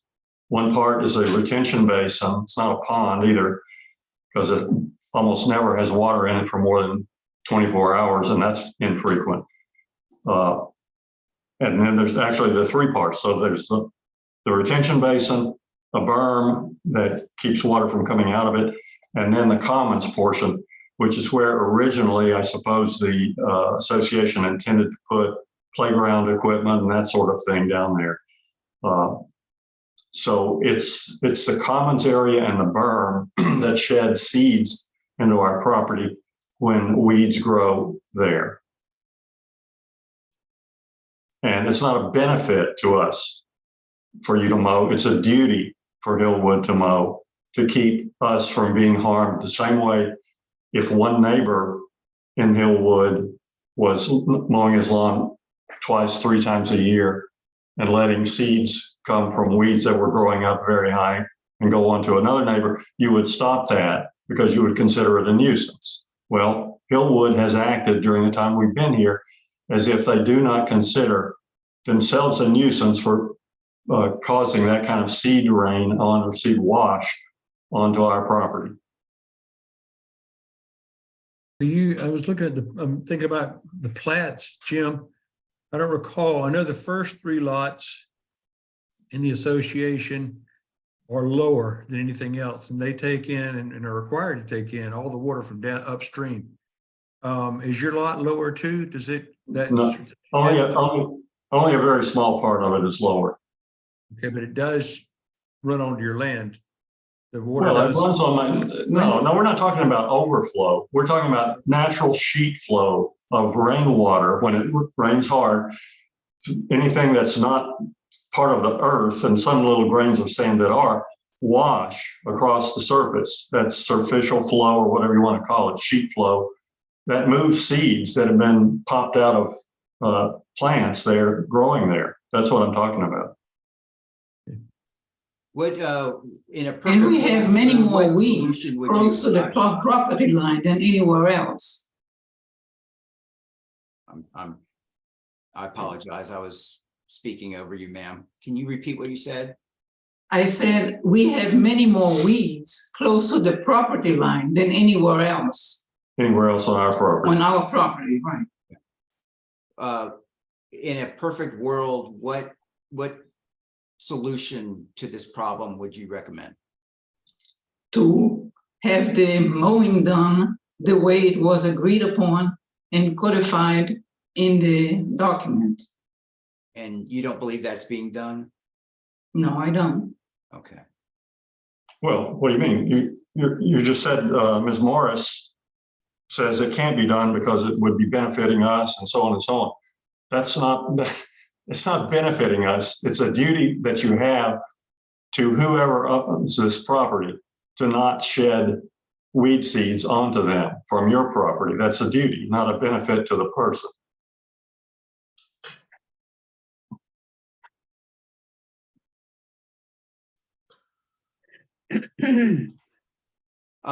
I have a memo here that states that currently the lawn is, or the area in question that she refers to as the holding pond is being mowed 5 or 6 times, or is scheduled to be mowed 5 or 6 times a year. Is that, that's not happening, ma'am? No, that is happening. Okay. But the problem is that it is not in anywhere in the documents that it should happen in perpetuity. I see. So you want it in the documents, even though it's Yes. happening? Okay, I got it. Yes. So it is part of the documents that regulate how the commons and the retention pond are to be handled over time, not just while we are living, but forever. Essentially, we cannot say anything is forever, but Right. you know what I mean. Yes, ma'am. So this is Dave. So in essence, what you're saying is you want that stipulation recorded in the governing, nothing's in perpetuity, right? I mean, Right. what you're saying is you want it in the governing documents, and it can only get changed by a vote of the members at some time in the future. Yes, exactly.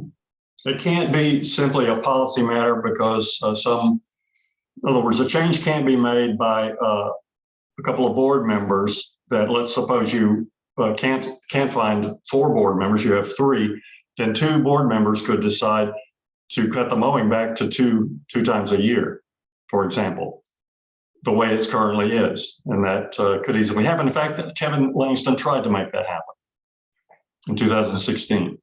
So He did make that happen. He made it happen for two years before we got mowing at a decent level again. I would say that Jim, couldn't there become a time when we had financial constraints where we didn't have the money to mow, but we'd like to keep the street lights on out here? So I don't know that I want to put it in the documents that we had to do it every year.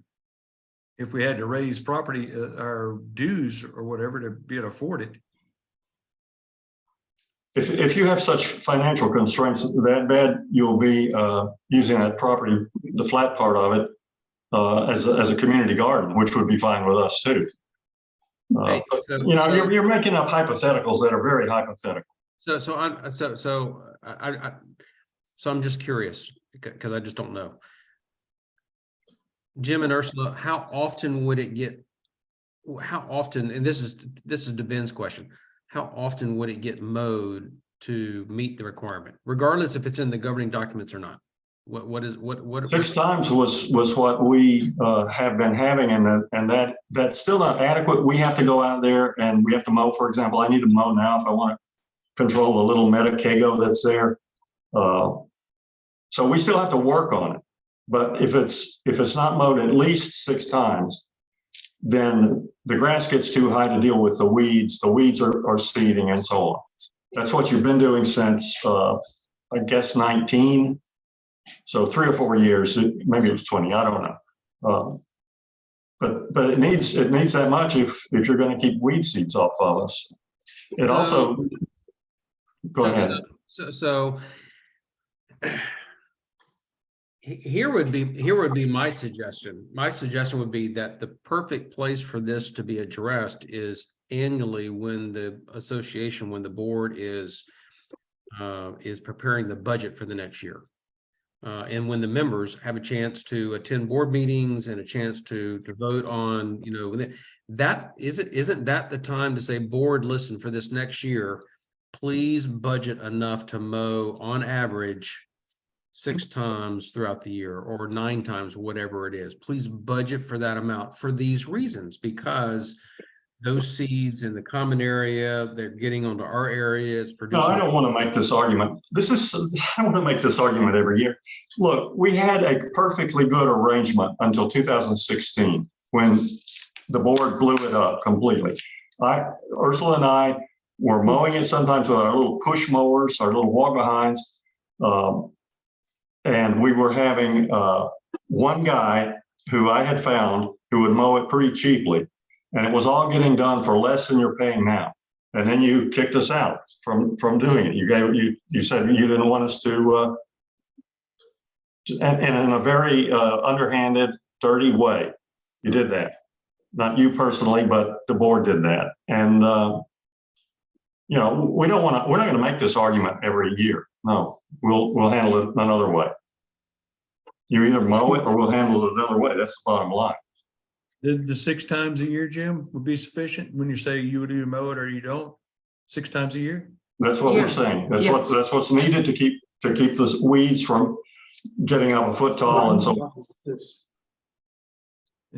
Okay, and you specifically talking about that Mendocino weed, because Medicago. It's the little bitty one that's yellow. It's a legume. okay. Because that's probably Bahia anyway, and I consider Bahia a weed, but that's what the grass is.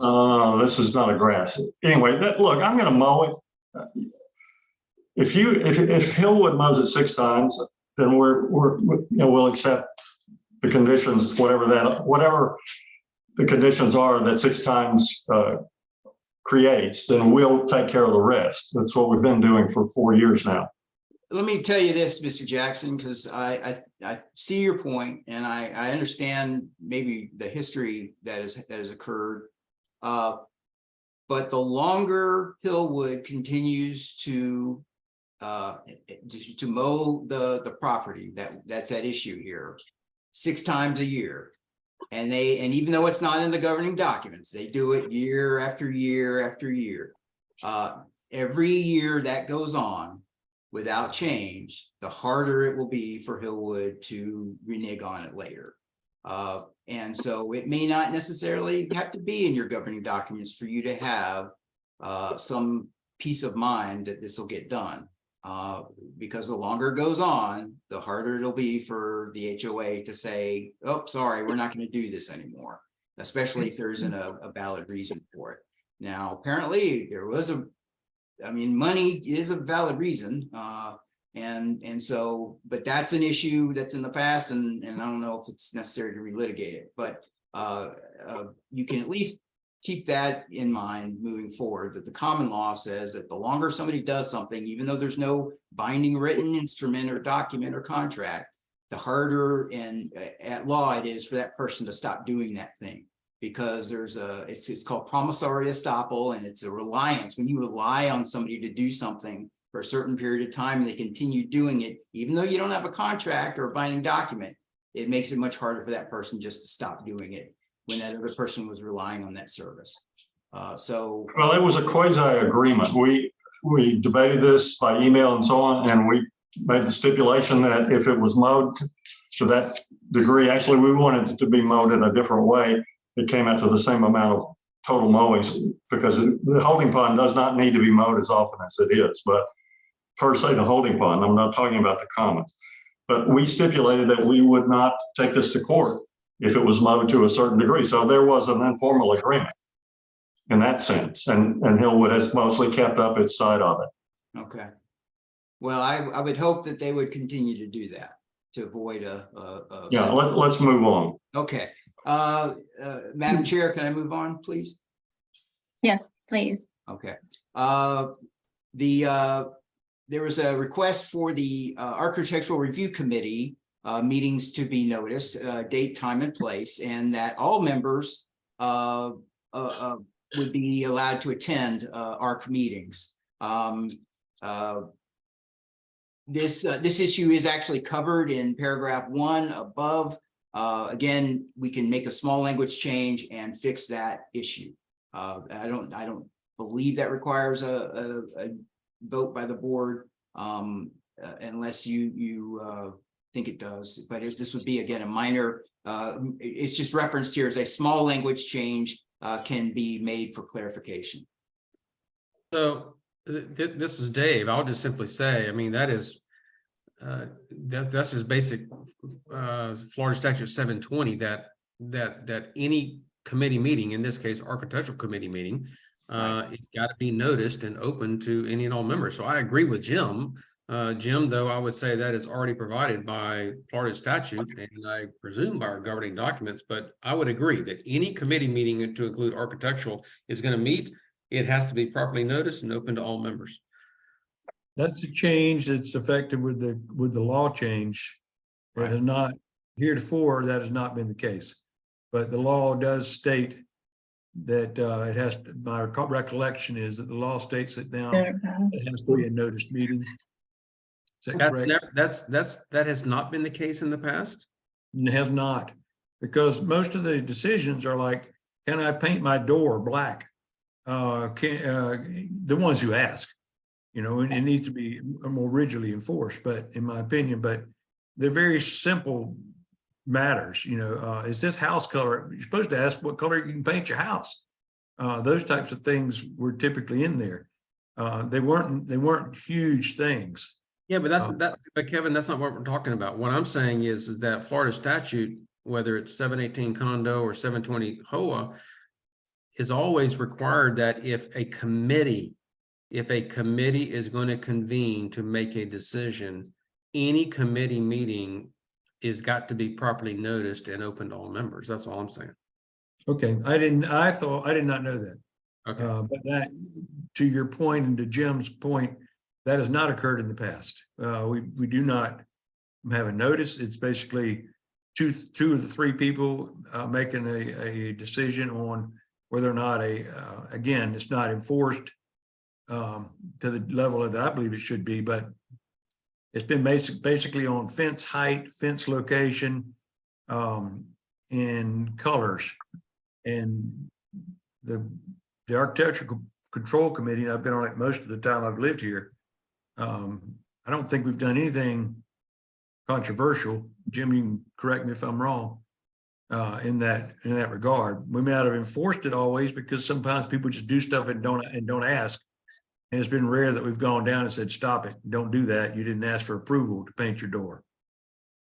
Okay, well, I'm merely, and Jim, I'll let you hop in here. Obviously, this is your issue, but I'm just merely representing process and procedure. Yeah, Florida statute says that if a committee of an association is going to meet, then it technically has to be properly noticed, and everybody's got to be at least afforded the opportunity to attend, and blah blah blah blah blah. So anyway, And we'll be doing that moving forward. And that was again Right. another reason why over the past few years, I'd say we've talked about redoing our documents because we knew things had changed, but hadn't been able to gather a committee together. Well, you could have changed your procedure it. without changing the documents. You could have come into compliance with Florida law as soon as it was required by the law without changing your documents. That's the mistake that was made. I wasn't able to. For the secretary of the association, I mean, because I've whittled it down to now 3 people who won't give me their emails. So every time we talk about giving a notice, that means that, you know, I have to type the letter, print it out, you know, mail it to the homeowner or hand deliver it to them. So it is an additional duty for the secretary to deal with. And it's, I find it a little annoying to have to do that every time, but I understand the purpose of it, even though I know that these people are not interested because they don't even give me their email. So, and yet I have to go through all those procedures to make sure that they've gotten noticed. And it's time consuming and it's thankless. So that's my 2 cents. Well, I think you're doing a great job, Lynn. Well, thanks. I do too. So thank you. Okay, thanks. You're welcome. And the new language, Mr. Jackson, the new document, I mean, that's why we're here. That's what we're doing. These documents were written back in the 80s when the cul-de-sac was first created, and it did not comply and change with the changes of the statutes. So we're on top of it. We're doing the best we can, and the provisions for notice will be in the documents for all meetings, just as we've discussed. Madam Chair, may I move on to the next issue? Yes. Okay. Let's see. Let's see. Oh, they wanted a provision. Okay. Let's see. The Jack proposed provision promotes transparency. Okay. No, that's, yeah, we're done with that one. I'm moving on here. There was a suggestion that the Hillwood governing documents conflict with Florida law, chapter 720 statutes. This has already been addressed, as just stated, and we're down to the last 3 requests. there was a call to the provisions that allow the association to deed its property to a governmental entity. And this could end in real problems for the HOA moving forward. Maryland stated that this could quite literally destroy the neighborhood. Homeowners of Hillwood may need to deed property if economics, environmental factors, or unforeseen events so militate. Florida law supports the 1986 provision. I think the question, though, is whether or not this is quote unquote neighborhood destroying. I think those were the words that the Jacksons used. And again, I'm not trying to be insulting, sir. I'm simply using the language that you used in your comment to properly characterize your point. And you can certainly speak to that. So again, they are calling the provision that allows the association to deed its property to a governmental entity neighborhood destroying. And I guess the point of order would be, or the point of vote would be to whether or not the board or the HOA should have the ability to continue to do that. Are you waiting for a response? Yes, go ahead, sir. Well, this is not something, it's not conceivable to me under what circumstances. I can't see any circumstances by which it would be beneficial to do that, except for the one that was enunciated by Ms. Morris, which was to reduce the cost of maintenance. So if there's no better way of justifying it than that, then why have the provision in there? I don't see how you could use it in a way that would be needed or beneficial. But obviously you disagree, so you know we made our point. A lot of what we're doing is in fact making points, and we'll see how that works out. So this is Dave. I'm be honest, I'm not clear on what the point is. Can someone, are we talking about selling or deeding a piece of common property? Yes. Ooh, The Hillwood parcel to the county.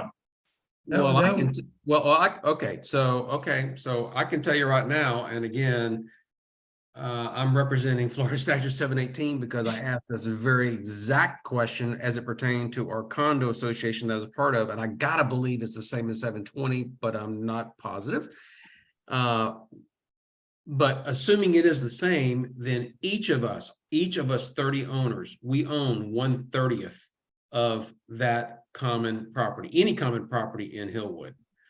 And for that common property to be transferred, sold, whatever, it would take unanimous, not majority, not 2/3, it would take unanimous vote by 30 people, 30 owners, to agree to the sell or the transfer of the deed of common property to anything. I'm representing a position that I asked as it pertained to common property in our condo association. If that is the same for homeowners, I can tell you it would have to be unanimous across 30.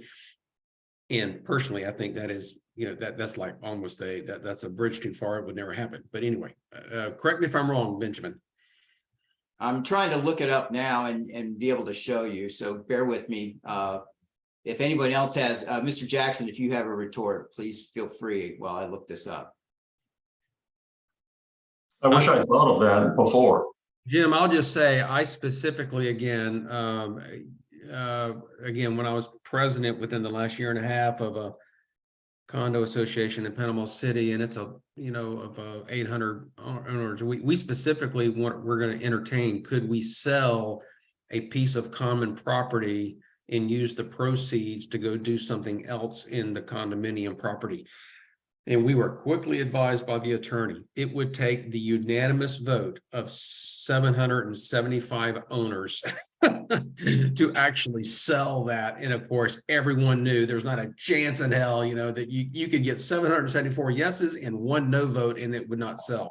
So that's condo law. I'm assuming it's the same in HOA law, but I'm not positive. So. Well, then what I recall, the reason this came up was only to do research to see if that piece of property were given to the county, if they would mow it more often. I wasn't in agreement to sell that piece of property. I was in agreement to go and do research to see if we gave it to the county, would it be mowed more often? But yeah, I agree. I would not be in favor of ever selling that piece of property. This is the provision, I think that's being discussed, or that's at issue. Let me see if I can get it to where everybody can see it.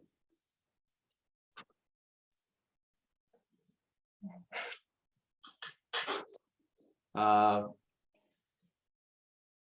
that's not it either. That's the.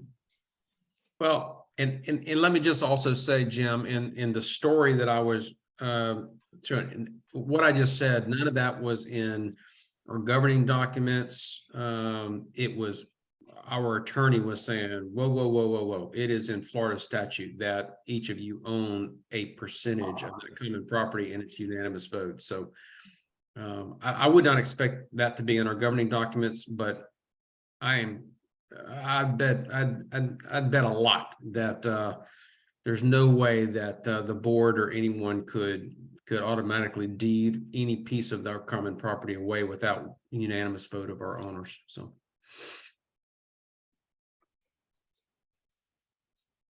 Well, it's not in the, doesn't seem to be in the covenants. Yeah. I'll tell you right now, I'm number 1 of 30. I will never vote to sell or deed away any of our common property. Ben, it's Yeah. in the covenants, Article 2, Oh, it under is. property rights, Section 1, paragraph C. Thank you.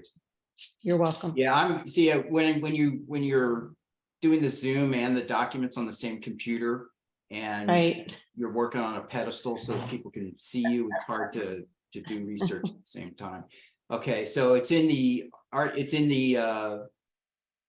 Declaration of Covenants. And what was the article? Yeah, again? I'm looking in the old Okay. language, not our new ones. It's Article 2, property rights, Section 1, All right. Let me see if I can and find then it. it's paragraph C in the old documents.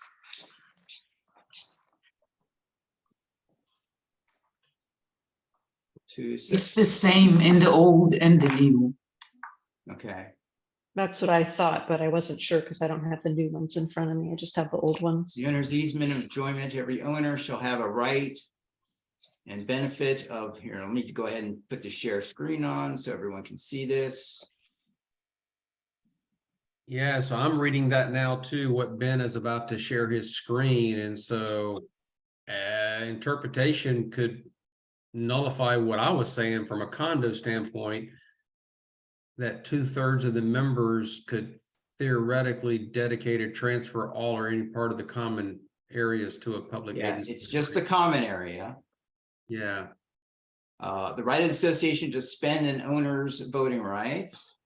The right of the association to dedicate or transfer all or any part of the common area to any public agency, authority, or utility for such purposes and subject to such conditions as may be agreed to by the members. No such dedication or transfer shall be effective unless an instrument agreeing to such dedication or transfer signed by 2/3 of the members has been recorded. Okay, so that says 20 of 30 people have actually got to sign and approve that. Jim, is that your point? My point is it'll never be done. And so why, it's like leaving a loaded gun around that probably won't be picked up by anybody. But if somebody is crazy enough to pick it up and run with this, at the minimum, it would cause litigation against the association to stop it at a minimum. So what's your? I just don't see the point of leaving it in. If everybody agrees it shouldn't be done, it's not a good idea, then why would you leave it in? I think your first point on this issue was this was in response to the mowing issue and the research that was done that gave us the ability to do this, or I shouldn't say us, I apologize, gave you the ability to do this, which is in the event that you had enough agreements among the residents that this could be a power. If your position is that, well, it'll never be done and therefore it shouldn't be in there, then what's the harm of keeping it in there if it'll never be done? Well, I mean, you can look at it either way. I like things clean, so. I hear you. But yeah, we made our point. We can move on. Does the board need to vote on this? Well, so hang on a second. This is Dave. I'm not a member of the board, but I'm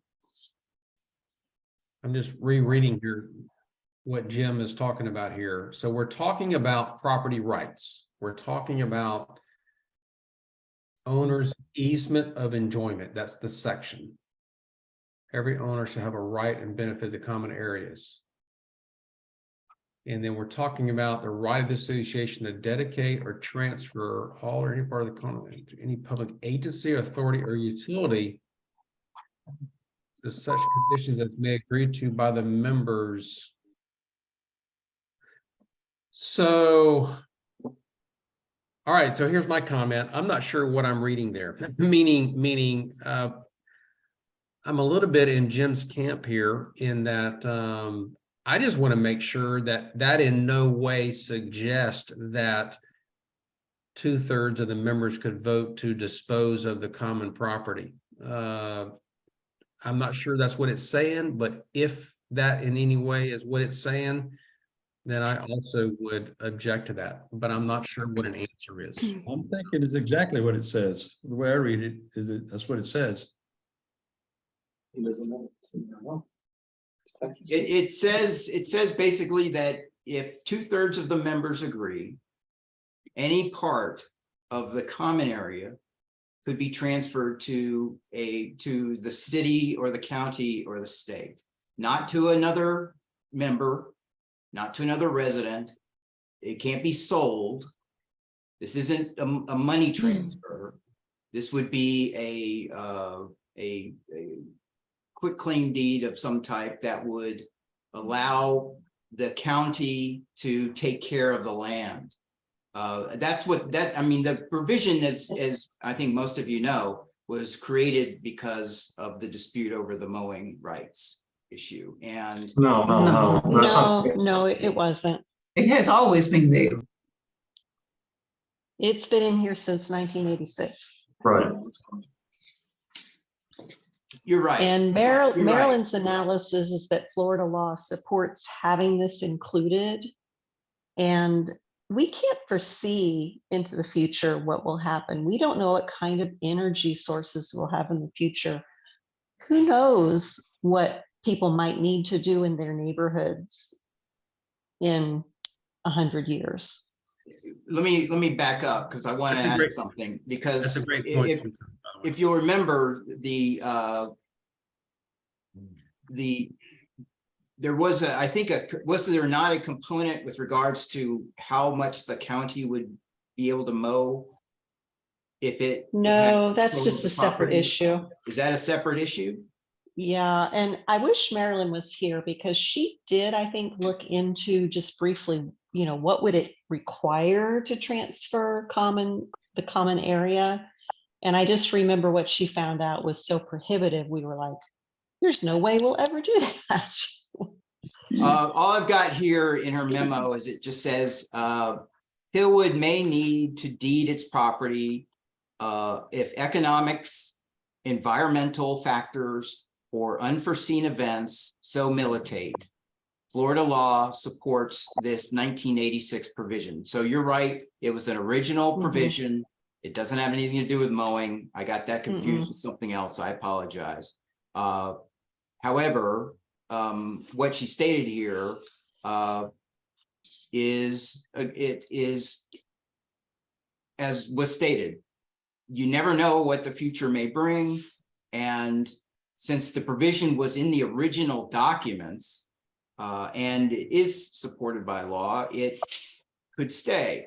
However, if the board disagrees, it can go. But then you take that. I think the question that I have, and I'm just thinking aloud here, is whether or not taking this out completely disarms the board's ability to do this.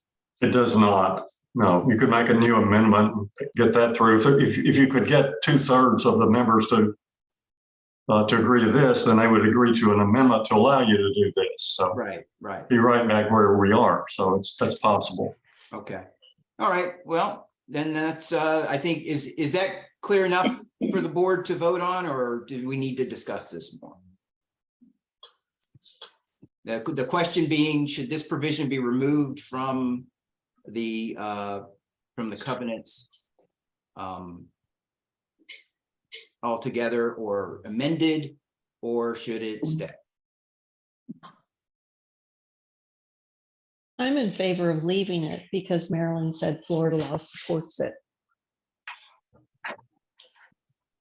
Yeah, I do not have research at this time to back that up. I could provide that at a later time, but at this point, I don't have the ability to pull that case law. We get this You straight. trust her statement. You realize she's going to be listening to this recording. You just challenged your mother's opinion. Is that correct? Yeah, I've tried that before and it didn't end well. So you're right. I may edit this recording later on. No, it's up to the board. I think it could, it could go either way, because if Mr. Jackson agrees that the board has the authority to reinstate this provision, if they can get Not the board, the whole membership would have to reinstate it. Right, the members, if they can, if 2/3 of the members agree to reenact this provision and amend the documents again to re-include it, they can. But again, then I don't see a reason to remove it if you're saying that we could just go ahead and put it back in if we need it later. Let's just Right. leave it in there in case that we was need it kind of my later. original point. Yeah. Totally agree with that, because can you imagine trying to work through this process again to Yes. reinstate something like this? So I would say if it's harmless or, kind of nix moss, then let's leave it.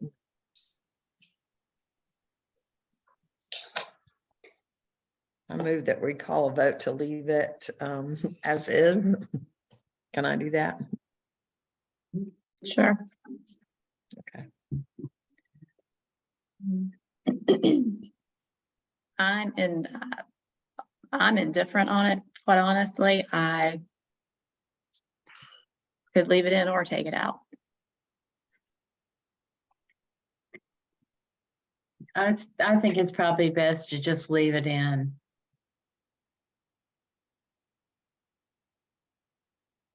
Okay, take a vote on Okay. that. Aye. I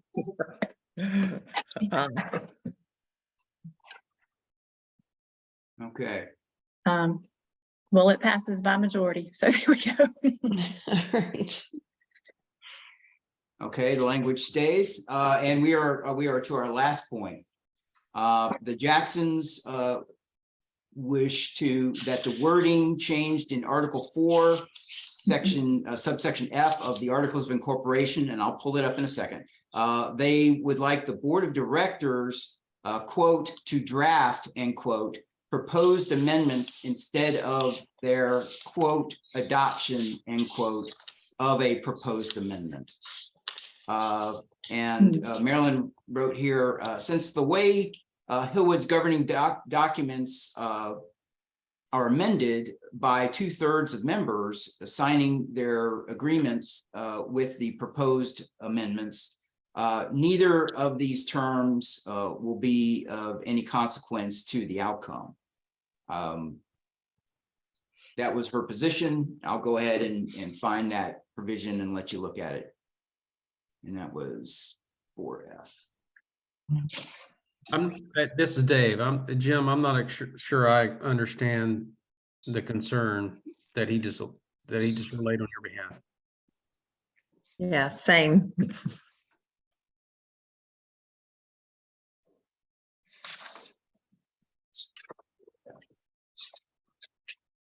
Do you have that, Mr. Jackson, in front of you that you could tell us No, about? I don't have our original comments in front of me either, so I'm not sure what we were talking about. I have no idea what we were talking about right here. I don't remember either. Not being harsh here, but I just wish, Mr. Morris, if you were going to go over all this, you would have sent me an email so I could have looked through what we sent beforehand. Or I could have expected this. I don't know. I wouldn't have. I apologize, sir. This was your email, so I assumed you would have it. Well, I have a copy. I just have it's along with about 1,000 other folders related to Hillwood that I have. Yeah, the problem is I'm not finding this Article 4. I tell you what, let's just forget about it. Okay. Again, I think this was a syntax issue. Really, I don't know. And again, I'm not making light of your request, sir. I just I don't think that this was a fundamental change that requires a lot of issues, or a lot of discussion. I think that's it. That was it. And Mr. Jackson, if you don't think we covered everything, please let us know, and we will do everything we can to make sure that you're heard. I was heard. We feel that we were heard for sure. I wish more people had been interested in submitting comments, and I appreciate Dave's work on that.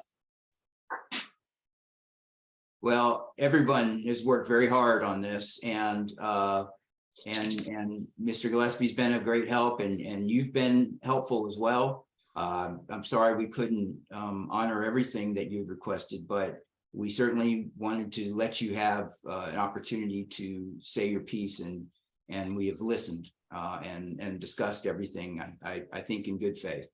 And again, you're going to be at future meetings, I hope, so that we can continue these discussions in the future. I'm sure. Madam Chair, that's it. Ben, may I ask a quick question, because I had to come in late? Go ahead. I think, is it Brittany, our new member, Brittany, is that her name? At the Yes. front of the neighborhood? Did we Right. address her Yeah. concern that she had? Yes, we Okay. amended that language at the last meeting. Previous, right? Well, I Yeah, thought that she was- found a typo as well. Didn't she find a typo? Oh, Yeah, that was fixed. That's Um, handled. Okay. I just want Yep. to make sure, since she's not here, that got handled. Thank Yeah, you. that was with regards to working from home. And I was the one who argued on her behalf on that one, because I remember working from home during COVID, and Yeah. she's an attorney, and we see very few clients in our own homes for various Correct. reasons. And Yeah. so it just didn't make sense. So I'm glad we made that change. Yeah, I am too. And wait, before we go, Mr. Gillespie, you had raised a point in your email about having the need for another in-person meeting before signing day. Is that correct? No, no. In fact, Lynn, I think someone suggested that maybe that was in order, and I was suggesting that's not, in fact, the Oh, case. Okay. I'd be happy to describe the process if you got Tanya. I'll take you up on your offer if you want me to kind of walk you through it. I think you sent us all that, right, David, in an email, the step-by-step? I did, but if you'd like, just take a minute or two and kind of for the people here on the call. So this can only be, these changes can only be, quote, voted in by the calling a notice of a special member meeting. Member, of course, being the owners itself. And so my suggestion was that you guys pick a date in the future. It's got to be at least 14 days in the future. It needs to be more than that for realities, because you need to notice all the members 14 days in advance of a special member meeting, the purpose of which is to vote on amended governing documents. And of course, when you send out the notice of that agenda and the proposed governing document, all that stuff's got to be sent out to the members in advance. There's time by the secretary, Lynn, and others to prepare all of that. And Lynn and Tanya and the board so we don't need to take up time here. I'm happy to spend some additional time with you all after this, if you would like, to kind of walk you through to, based on my experience and all this. The bottom line is you prepare a package, a notice, an agenda, a voting proxy and a voting ballot, as well as the amended document. Send all of that out. You send all of that out to the members. And then you say, we will have a special member meeting on this date. My suggestion was going to be that the special, I'm getting a lot of feedback here. So Yeah, somewhere. someone is got a hot mic somewhere, but anyway, whatever that was, that took care of it. So what I was suggesting was that you could kill two birds with one stone, because these new governing documents ask that 2/3, 20 of the members sign saying we accept all this. My suggestion was that you kill two birds with one stone and pick a date in the future where you can say, okay, we're going to meet at Tanya's house on this date from 2 p.m. to 5 p.m. on a Sunday afternoon. And it is noticed, though, as a special member meeting specifically to consider and vote on this. And what goes out in advance is the proxy, and people can return their ballots and their votes in advance, okay, if they're not going to be able to be there, type thing. And then people can show up on that day, and Tanya and others can call the special member meeting to order. And Lynn, as a secretary, would count any proxies and ballots that would have been mailed in advance, and that sets the quorum for the meeting. And then you count all the ballots, and then you go from there. And there's a whole procedure involved there. And I'm happy to work with the board on all of that. So Ben, to answer your question, the only reason you would want to have another meeting before the signing day, in my opinion, would really just be to further inform the members what they're about to get. But I think this board meeting has done that. This board meeting has been the opportunity for all the members to be here. Those who wanted to be here are here. And so from here, the next step really, in my opinion, is for the board to then send out the notice, the agenda, the proxy, the ballot. And on top of all that ought to be an instructional email that says, okay, for the last year and a half, here's what's happened. The committee has met here. The board met here. We've considered all these comments. What's being presented to you now is the result of that, blah, blah, blah. It's just a good instructional email that explains all that and further says, now, we really need everyone to return their vote, to accept or not each of these amendments. And you need to vote on each of the three governing documents, because each of the three governing documents currently require different protocols to accept amendments. The declaration actually itself requires 20 of 30 members vote to approve, to amend the declaration, but the articles and the bylaws, based on my interpretation, I'm not an attorney, based on my interpretation, don't require that. It requires a lesser threshold.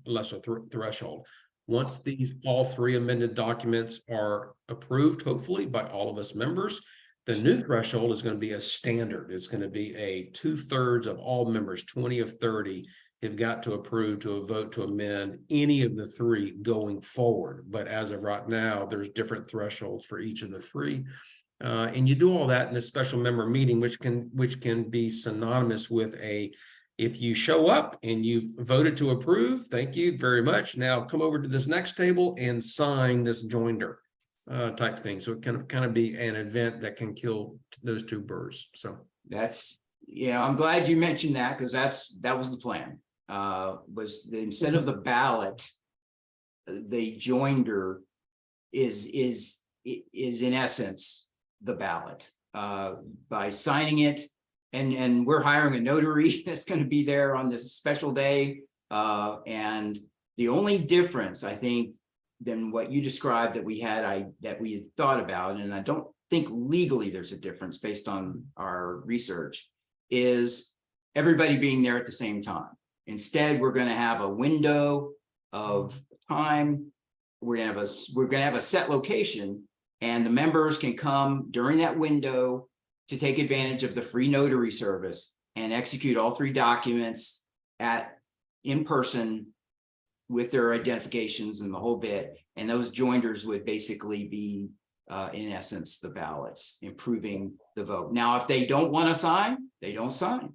They don't show up.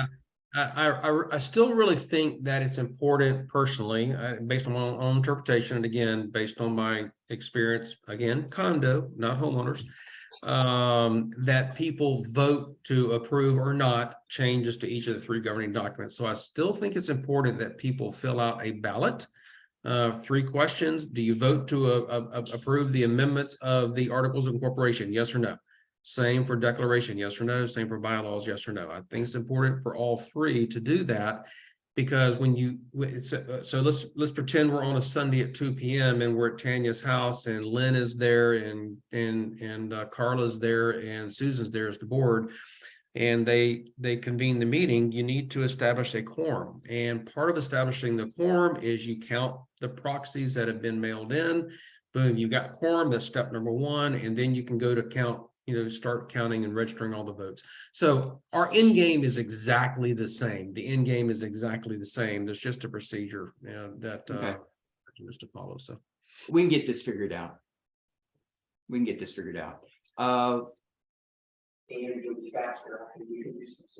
Tanya, I think the next order of business would be to for the board to decide if they want to move forward with selecting a day for this special meeting, and potential or wait to set a date until we feel more comfortable with the procedures that we're going to follow. Somewhere on the sticks. Yeah, I would definitely like to talk with Mr. Gillespie a little bit more about the procedures, make sure we're doing things as best as we can, for sure. So Tanya, here's my recommendation. So first of all, the board can only set a date I'm sorry, I'm still getting a lot of feedback. Whoever feedback. So there we go. There we go. Okay. The board can only set an official date for a special member meeting and an official notice board meeting like you have right now. All right. So if you want to select a date now, I'm all for that. I'm just suggesting that you set it far enough in advance. In my opinion, it needs to be at least a month out. It needs to be May 11th or later, in my opinion, because it just takes some time to now amend these governing documents with Ben and others exactly like it needs to be done, to prepare the notice, the agenda, to get it mailed out 14 days in advance, to do the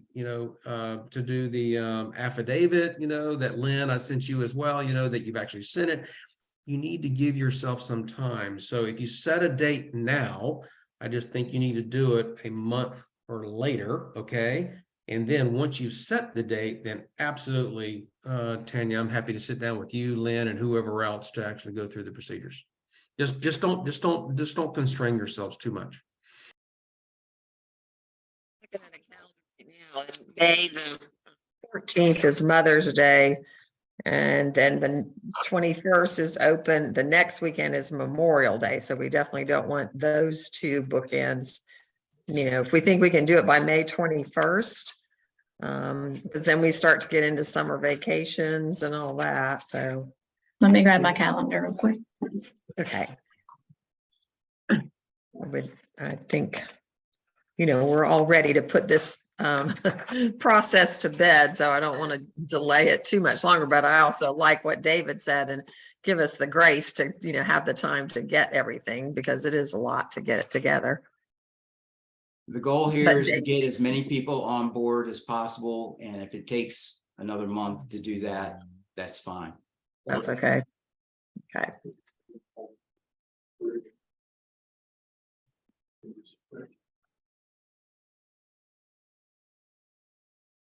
Did we say that a Sunday was a good day?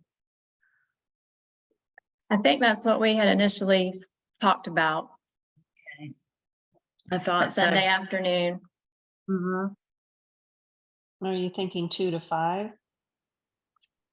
Yeah, Maybe even, well, because David, you're saying that we really need to have that special meeting where we open up a meeting and we need members to be there at the very beginning.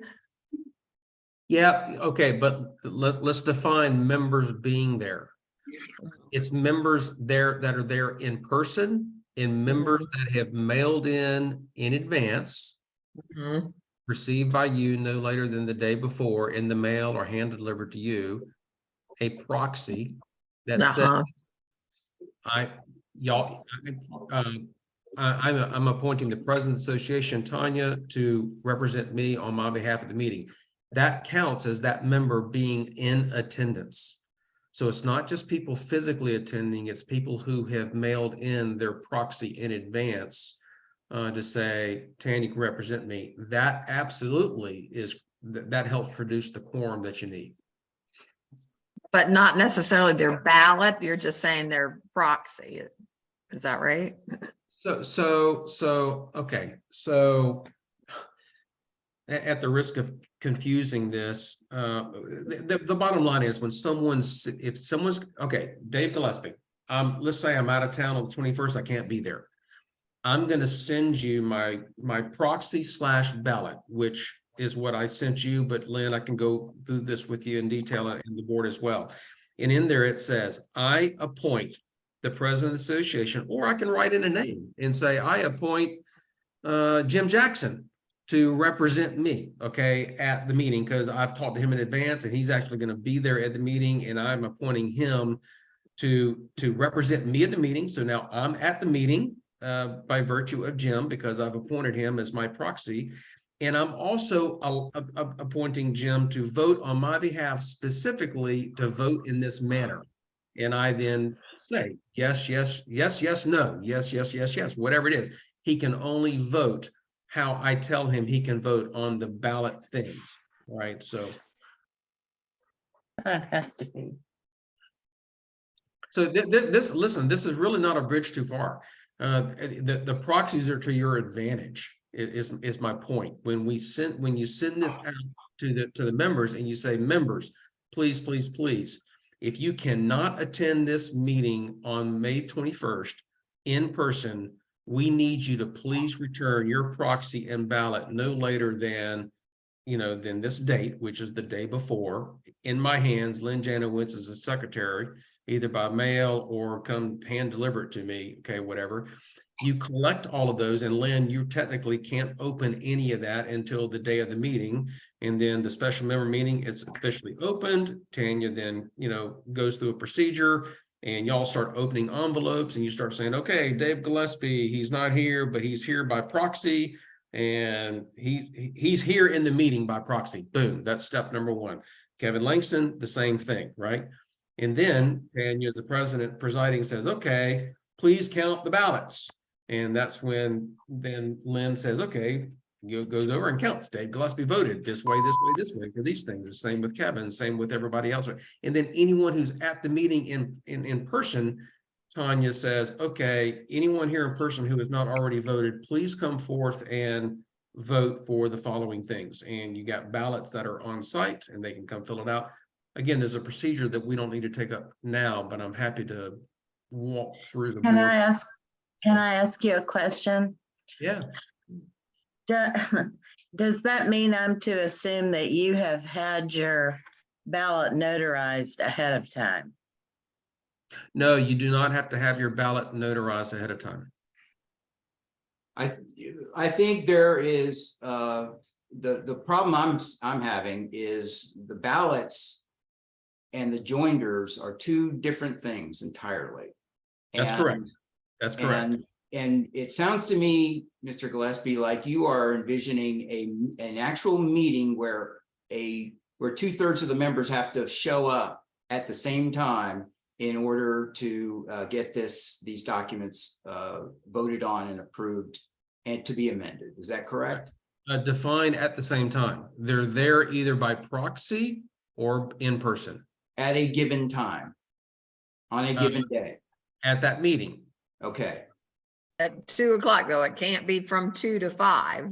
No. It can be 2 to 5. It can be 2 to 5. Okay, so we can still, all right. The problem though with the proxy is a proxy cannot execute the joinder. The joinder is a legal document that must be notarized. And in my opinion, and again, I can provide the research on this if necessary, a signed instrument that is notarized by a notary public is the same thing as a vote in favor of a document being amended, because you are by law voting, you are stating, I agree, and I agree that my property that I own agrees to be bound by these documents. And so if that's not a vote in favor of amending a document, I'm not sure what is. The question, however, though, is I would want to provide you with literature on that to make sure that I'm right. And the problem that I'm having is that if we do a vote and we do the joinders at the same time,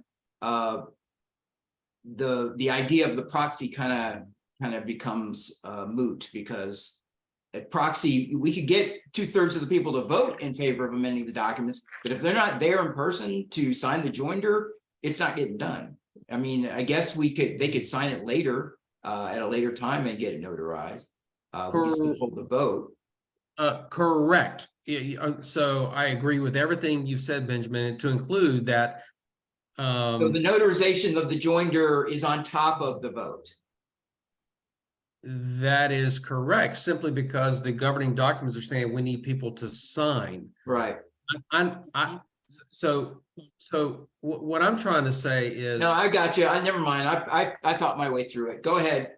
Okay, I mean, because if, let's say we've got 15 people show up on that Sunday to actually sign the joinder, and you still got 5 left because Dave Gillespie was out of town. And my point is, there's still time after that. Yeah, to get it signed. And Kevin, others to go get our own notary at our own. Right, you're just gonna have to get your own notary. Yeah, no, I'm good now. I'm good. Right. I think we're ready to move forward with a date. I apologize. I don't mean to speed this up, but we're moving on 10 o'clock, and I know people have work tomorrow, including me. Okay, so. And I feel, speaking again on Maryland's behalf, that we can move forward with setting a date a month in advance and get this done. Okay, all right, so let's pick a date. Or May 21st, May 28th. The 28th, because that's Memorial Day weekend, so. So the 21st. I'm okay with the 21st. Yeah. If we think we can get it all together, yeah. I'll make sure it gets, I'll make sure it happens. You'll have all the documents that you need properly done per statute, ready to go, including any affidavits that need to be signed by the secretary when you provide notice to everybody about the meeting. I'll have that ready for you. Perfect. We'll get this done. So we're gonna say the 21st, and we're still gonna do a time span. Although we need to have a group of people together at the same time, either by proxy or in their presence. So do we just say 2 o'clock? Yeah. So Tanya, all you're going to need is 2 people. You're going to need yourself to say, I motion that we open, that we convene the special member meeting. You need a second. So you just need a second person.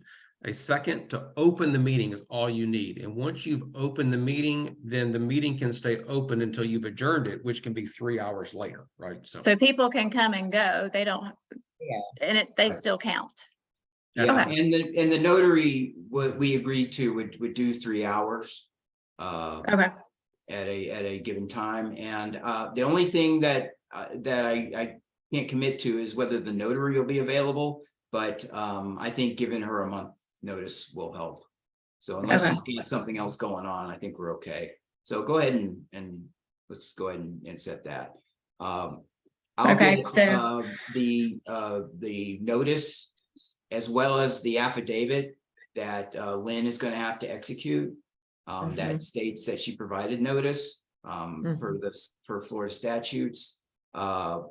And I can work with you, Lynn, or Tanya, on the agenda, which is going to be super simple.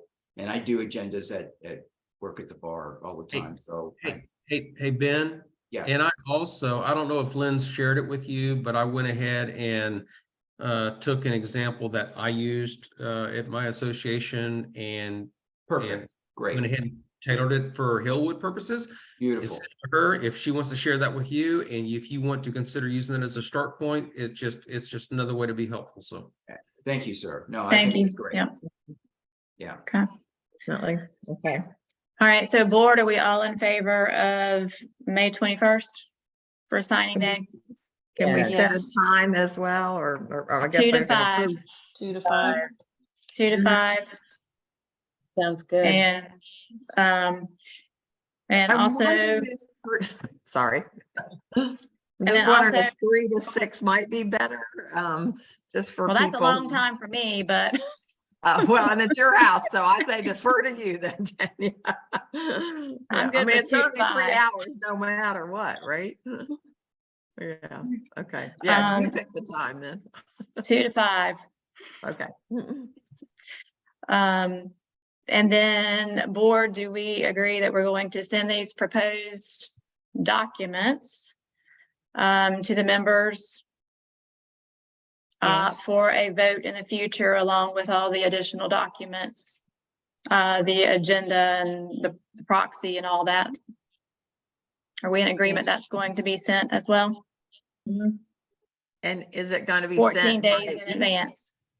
Right. email, We've or got does about this have 2 to weeks. be? Does this have to be physical documents to sign, or do we do it via email? The documents can be sent for consideration. And if they show up and they don't have the documents with them, we'll have copies that they can execute on site. Then, okay. So, yeah, so the one minor comment I had, Lynn, when you originally sent out the email, originally several months ago, I think you said, hey, if you want to compare the proposed amended documents, then refer to the current documents in the Green Book. Just know that at least in my copy of the Green Book, the only governing documents in that are the Articles of Incorporation and the bylaws and the Declaration of Covenants and the 2 amendments to that. The articles were not in the Green Book.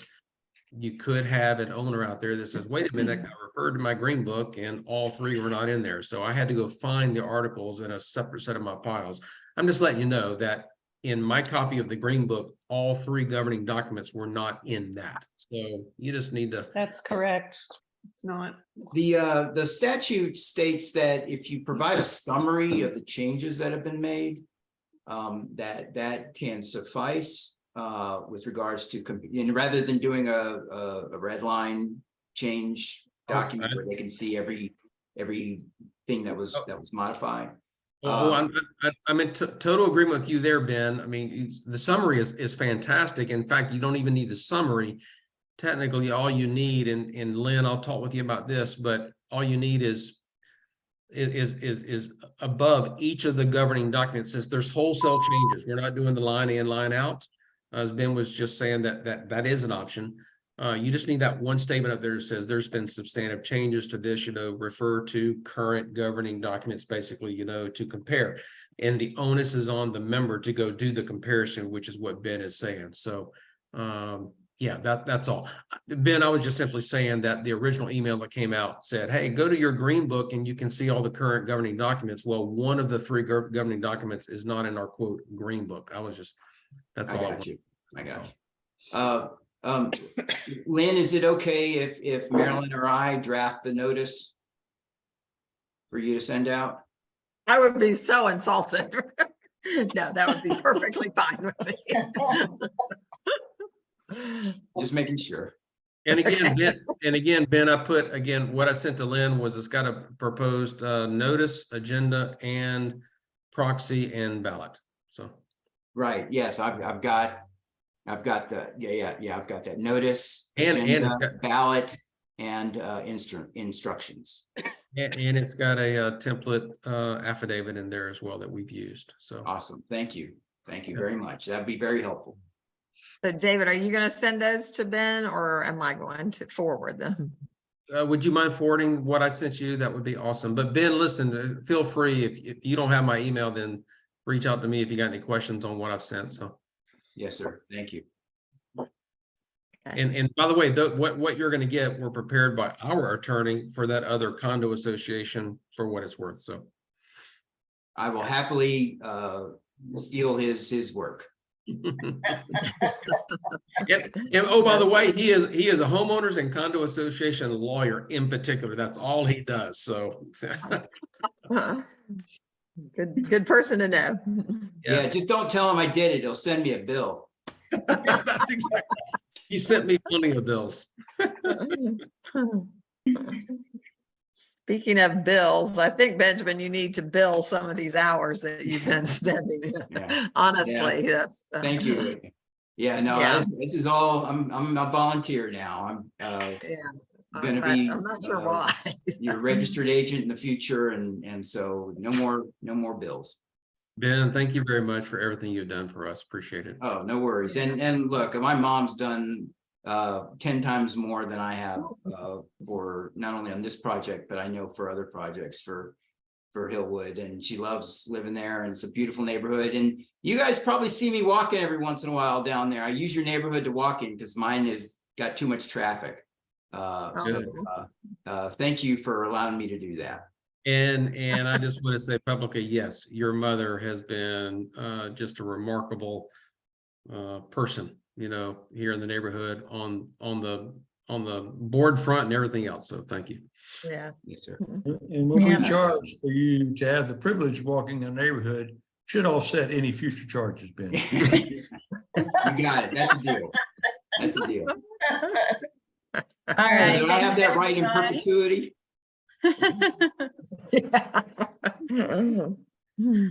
All right, well, I'm going to call this meeting to adjourn, and thank you, everybody, for your input. Greatly appreciated, as it takes a village to do something like this. It is a tremendous project for anybody to undertake. So thank you so much. Thank Good night. you. Hey, To everybody. Good night, everybody. Lynn, Thank you. Everyone, thank you. Lynn, let's catch up this week sometime, Lynn. Okay, yeah, well, it might have to be first of next week. I'm gonna be out of town. Oh, that's fine. Yeah, not this week yet, because we're going to Atlanta as well here later on this week. Okay, Next week. okay, perfect. First for our next week. All right, Okay. bye. All right, Bye. thanks. All right. Good night, everyone. Good night.